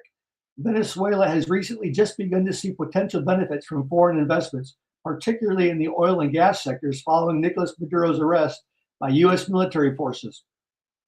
The removal of Maduro has allowed companies like Shell to pursue development projects that were previously hindered by U.S. sanctions. It's now been nearly 4 months since the U.S. seized President Maduro in Venezuela. Now, on January 3rd, the United States executed Operation Absolute Resolve, a military operation designed to capture the Venezuelan president and his wife, Celia Flores. The days before the raid on Maduro's compound the days since the raid on Maduro's compound have felt slow and difficult. Of course, the mainstream media continues to remind their viewers that this hasn't been an instant change in Venezuela. Keep in mind that if a Democratic administration ever takes any actions, these actions are accompanied by a caveat that the Republican messed things up so badly that any real change will be very difficult and slow to occur. Without assigning any blame, change won't come quickly or easily. Despite our mainstream media's doubt, there's an air of hope in Caracas. Change in Venezuela cannot happen overnight due to the enduring influence of the authoritarian structures established by Maduro. We removed Venezuela's primary corrupt leader, but not their entire government. We are encouraging change, and no doubt we're being influential in their decisions moving forward, but we are not forcing a change. We're being encouraging neighbors, giving unsolicited advice. U.S. companies, specifically in the oil industry, have been quick to begin operations in Venezuela. Trump is not telling the government there to change. He's offering the opportunity to change and prosper. Venezuela is not going to convert overnight. The mainstream media will continue to point out that we have, however, failed to create a true democracy in Venezuela. The combination of entrenched authoritarian structures and significant economic challenges means that any meaningful change in Venezuela will require time, effort, and a commitment to building political legitimacy. However, since President Trump initiated this potential for change, it'll never be good enough for the mainstream media and the Democrats. Honestly, if Trump proposed a blowjob for all, the mainstream media would complain about asking why it's not 2 blowjobs. Short of resigning from office and facing prosecution for his alleged crimes, there's absolutely nothing that Trump can do to appease the mainstream media. A clear policy against foreign interference in the Western Hemisphere could lead to greater political stability in Latin American countries, which would be beneficial for U.S. investments and trade relations.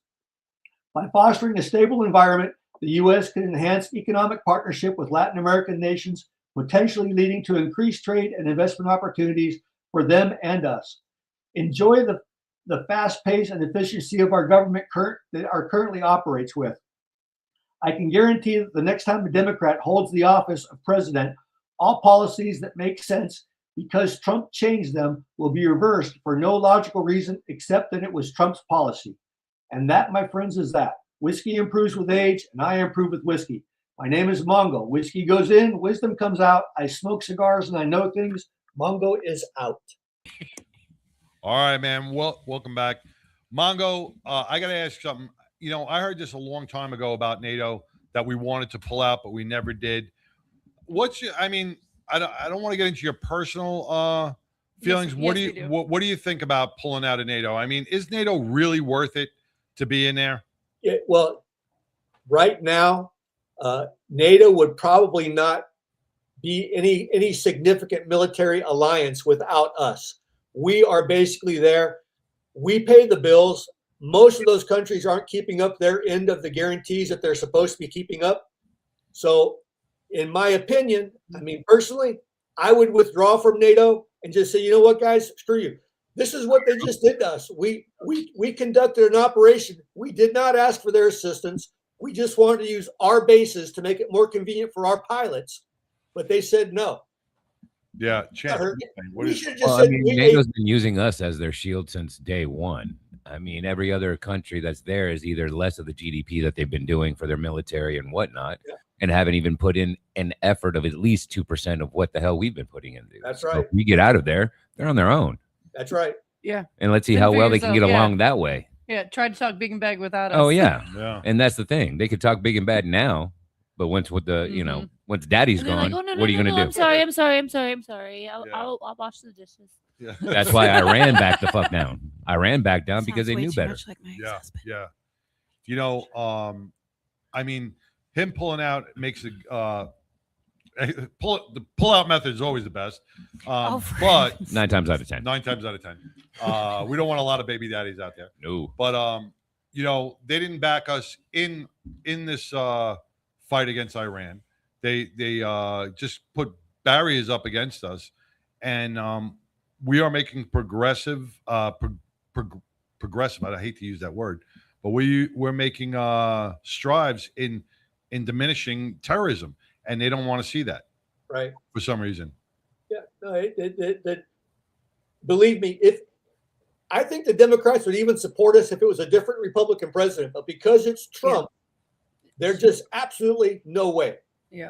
Which is it's just absolutely backwards, because you can guarantee whatever he does, it's wrong as far as they're concerned. Which blows my mind because they say it's all backwards or not backwards, but like they hate certain things that he does. But yet you can go back into previous presidents that they supported, they're delusional. and they got the same shit that they did. Yeah. And Obama said the same blows thing. My mind. Yeah. Obama said the same thing. Clinton said the same thing. And now because it's Trump, he's the wrong one. It's like they're delusional regardless of what you did. I can't argue with anybody that like brings up those kind of points. Because it's like, okay, you're going off non-facts, you're going off an emotion.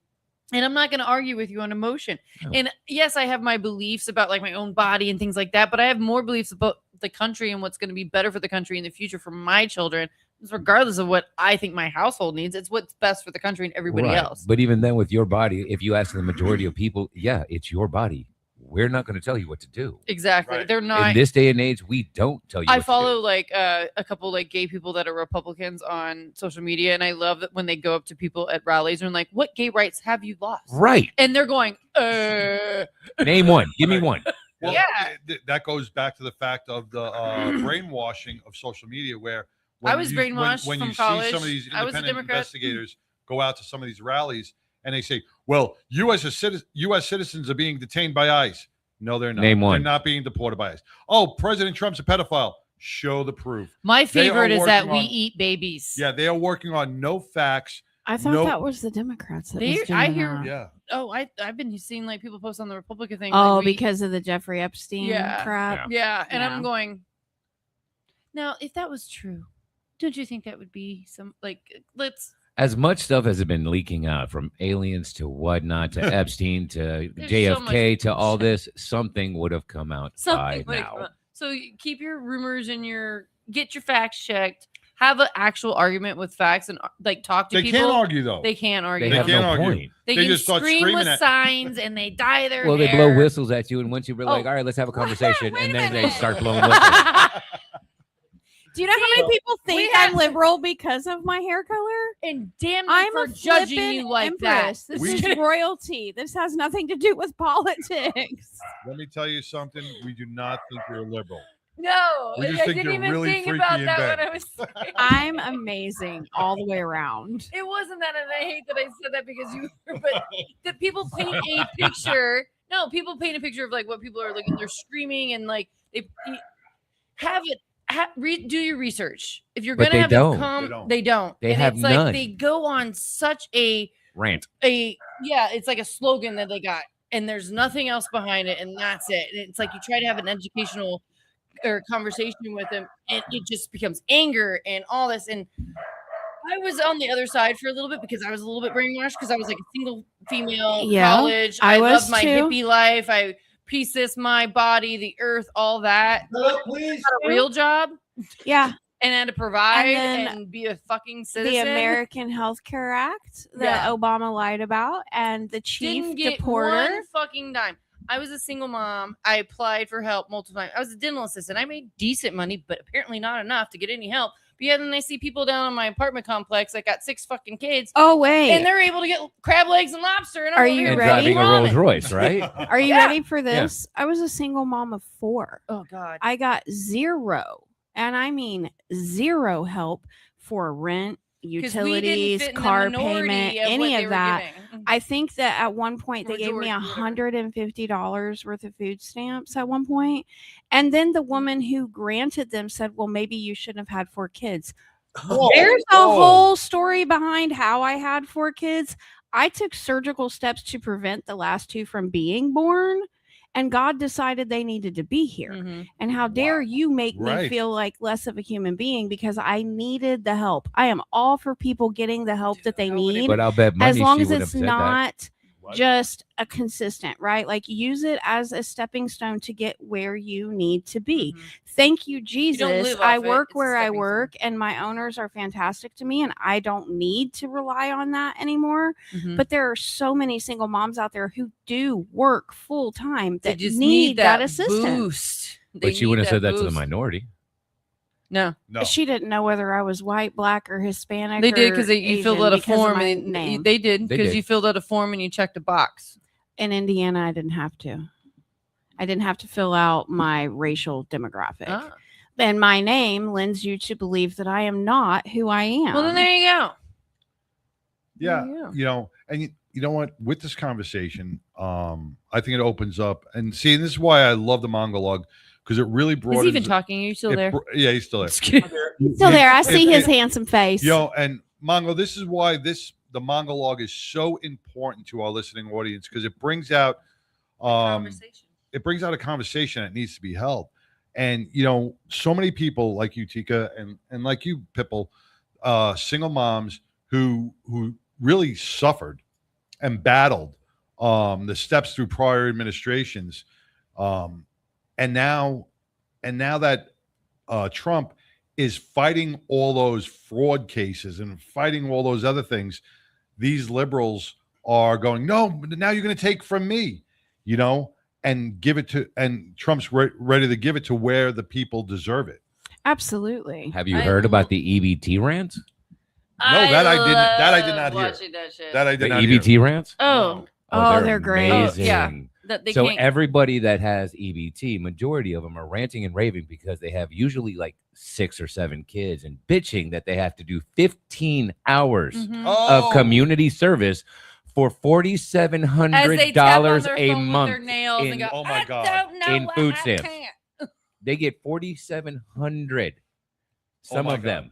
So but that's yet if they do something- 15 hours, and then it's my time, they're BS and saying it's my time. So to no, turn honey, it that's my money. away- Get to work. To turn it away 15 hours from a week. To turn it away from EBT, one of the things that I learned as a single mom was Toys for Tots, right? So I was single mom. I had $32 to do Christmas for my boys one year. I stood out in the freezing rain at the Marine Corps League to do Toys for Tots for my boys. So that is something that we will be participating in with Barrel and Bones. I know you guys are really, really into that. And those are the things where we need to step up as a community, regardless of your political affiliations. We know that we have children that are out there that are hungry, that need medical care, that need that joy on Christmas morning. And so I feel like that's the most important thing that we need to take away from it, right? If the political environment is going to consistently and constantly change, and you're going to have people who don't have common sense, but the people who do, that's when we need to get into the philanthropy that the 99% radio network supports, right? So that's where I think that we all need to focus and not necessarily get so heated, because when people are so impassioned, and I actually don't like discussing politics and religion in a bar, I will shut it down. I will shut it down. When you are that impassioned and then you mix alcohol or other substances with it, it can create a whole problem. There needs to be a conversation on how, as a whole, we take care of the children in our country, regardless of your political affiliation. Well said. Well said. Thank Yes. you. Round of applause. Bravo. Whiskey, and I know things. See what Is that how that goes? I drink whiskey That's how and it I goes. know things. Yeah. I just need Mongo's- one that says I drink alcohol. He drinks and I know whiskey and he things. knows things. Mongo, see what you spark. Yeah, well, it's believe it. These are the conversations that I can have on the air, because I've got my wife. She reads my monologue. That's it. I don't know anybody out here. I don't talk to anybody out here. So my dogs look at me like I'm an idiot. But well, because you're in California. I'm just kidding. Yeah, you're Kelly, Mongo. I know. No, we just got a message from Homie and Friends, Sol Perez. Homie is the official homie clause for Toys for Tots for Denton. Yeah. Awesome. There we go. We can figure something out. Yes, we can Yeah, definitely fine. Get my something out. information. John and Pitbull both have my information. I would love to be able to do something. Yeah, we'll I got get you you, in touch homie. with Homie. Homie walks the bridge every month with us. He does a lot of community stuff. He does a lot of stuff with him and his wife do a lot of stuff with the MMIW. He's always stopping for a quickie. Your Homie, the next stop for a quickie is Barrel got and to be Bones. Barrel and Bones. All right, we want to see you at the bar at Barrel and Bones in North Richland Hills for your next We quickie. like it long though, so don't make it too quick. We need a couple hours. You know how she said we like it long, Homie. Stretched out the long. All right. You're gonna get me in trouble, sir. Of course, of course. Sideshow, real quick. I haven't done my MMIW Yep. recently, have I? No. I You did it haven't like done 3 years ago, right? Yet, and that's coming up. 'Cause Homie and Friends just did the poker run. I don't know how it turned out. It did rain, but a lot of people did show up. They the leaders did raise some funds for the upcoming event for the Four Corners around the Navajo Nation with Gabriel Joseph. So next because week, I've got another one. For MMIW. Yeah, because I've got another one written, but I didn't think I've done it yet. No, you haven't done it, but next week would be the perfect time to do that because they do have that upcoming bike run. It's a 3-day bike run around New Mexico, hitting the 4 corners to help support the Navajo Nation in the MMIW, the missing, murdered Indigenous women and children of the Navajo Nation who go missing each and every year and are either murdered, they're sex trafficked, human trafficked, whatever it is. But yeah, that would be a great topic for next week because it is an upcoming ride. Sounds good. All right. Well, I appreciate it, Mongo. Thank you. Sorry we ran a little late. I know we're cutting into your 6 minutes. we're cutting into your whiskey time. It finally came to me. Hoot and Young is the one that I really enjoy. I could get it in Texas. I can get it out here, but I have to mail order it. In Texas, I could just pick it up at the liquor store. Well, I'll make sure the 6 minutes that we owe you, Mongo, you will be well worth enjoying the whiskey that I have for you at North Richland Hills Barrel and Bones. Very good. I appreciate it. All right. All right, Mongo. Thank you so much, brother. Appreciate your time. All right. Have a good week. That was the Mongo Log. Mongo, he sips whiskey and he knows things. Puts a lot of time and effort into those Mongo Logs. But you know what they're great about is they do spark a lot of good conversation. Absolutely. And he brings a lot of thought to the table. And I love the after effect of every Mongo Log that we have. I mean, even last week. You? I do. I get a little rowdy. Do you really? Afterwards. No, because it brings out it brings out that feelings because he speaks the truth, and it's not like he's just coming off Fox or if he's just coming off a Republican website. He searches every website. He goes from CNN to CBS to NBC to NBS. All those Compares different the ones. notes, Yep, and gives the log. and he develops his own opinion. So those are the opinions of Mongo. How you choose to view them are yours. But I know here in the 99, and I know every one of our guests that ever heard the Mongo Log, really it hits them deep, man, and it makes them think about where and what this country is going through. And he's not always political. He'll talk about other things as well, but he'll talk about UFOs and aliens and ghosts and goblins, but everything that's on the news topic. So don't forget to tune in to the Mongo Log each and every week. I want to thank Chance behind who makes the magic work. How you feeling, man? A couple of bourbons in? I feel great. It was only like one pour. I want to thank Jim with Hops and Props. That's coming up this Saturday. Jim Hodgins. Jim Hodgins for Hops and Props. Go to hopsandprops.org. Get your tickets and save yourself about $10 on your all-you-can-drink purchase. And then I want to thank Barrel and Bones always. That is our home away from home. Great food, great atmosphere, great people, and great whiskey. So Barrel and Bones, that hidden little gem right here in North Richland Hills, DFW area. So many specials. Go onto their website. Have a Sunday brunch, have a Taco Tuesday, have a Whiskey Wednesday, and you got your card night. You got your card We nights. have poker nights. You got We your have poker the nights? ability to buy out the building if they want, or we can reserve a large area of the restaurant for, like I said, graduation parties, bachelorette parties, Betty parties. Ladies' nights. That's what I said. Yes. Stripper nights, any of those. Well, now. That's why you have the bartenders in the bar. All Me and right, Andrew. all right. Oh, Andrew and Chance are a flippin' show to be seen. They're hilarious. All right. Well, once again, he's got them all up there. Taco Tuesday, the smoked prime brisket burgers. Yes, the smoked prime brisket. $7. They look almost like you want to take it off the screen and just eat it right there, man. Scratch and They sniff. look like they're Oh, my from the God. screen. They Honestly, oh, the So real good. ones look like the screen. Oh my God, the food is amazing. We had some the ribs here today and some of that bourbon cake. Woo. Extra shot of bourbon. With an extra shot of bourbon. So once again, I want to thank you guys, Chance and Tika. Thank you, all your staff, for everything you guys do. Thank you. We I wanna love thank, y'all. I want to thank the owners of Barrel and Bones for opening up in the DFW area. It is going to be a growing success.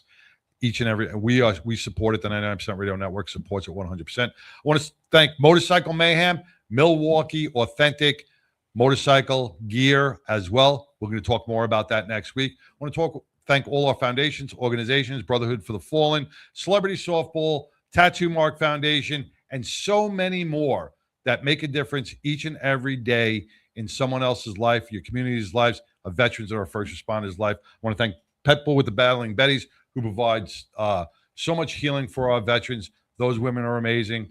And keep doing what you're doing, because if you can be anything in this world, just be kind. Don't Peace. be a dick.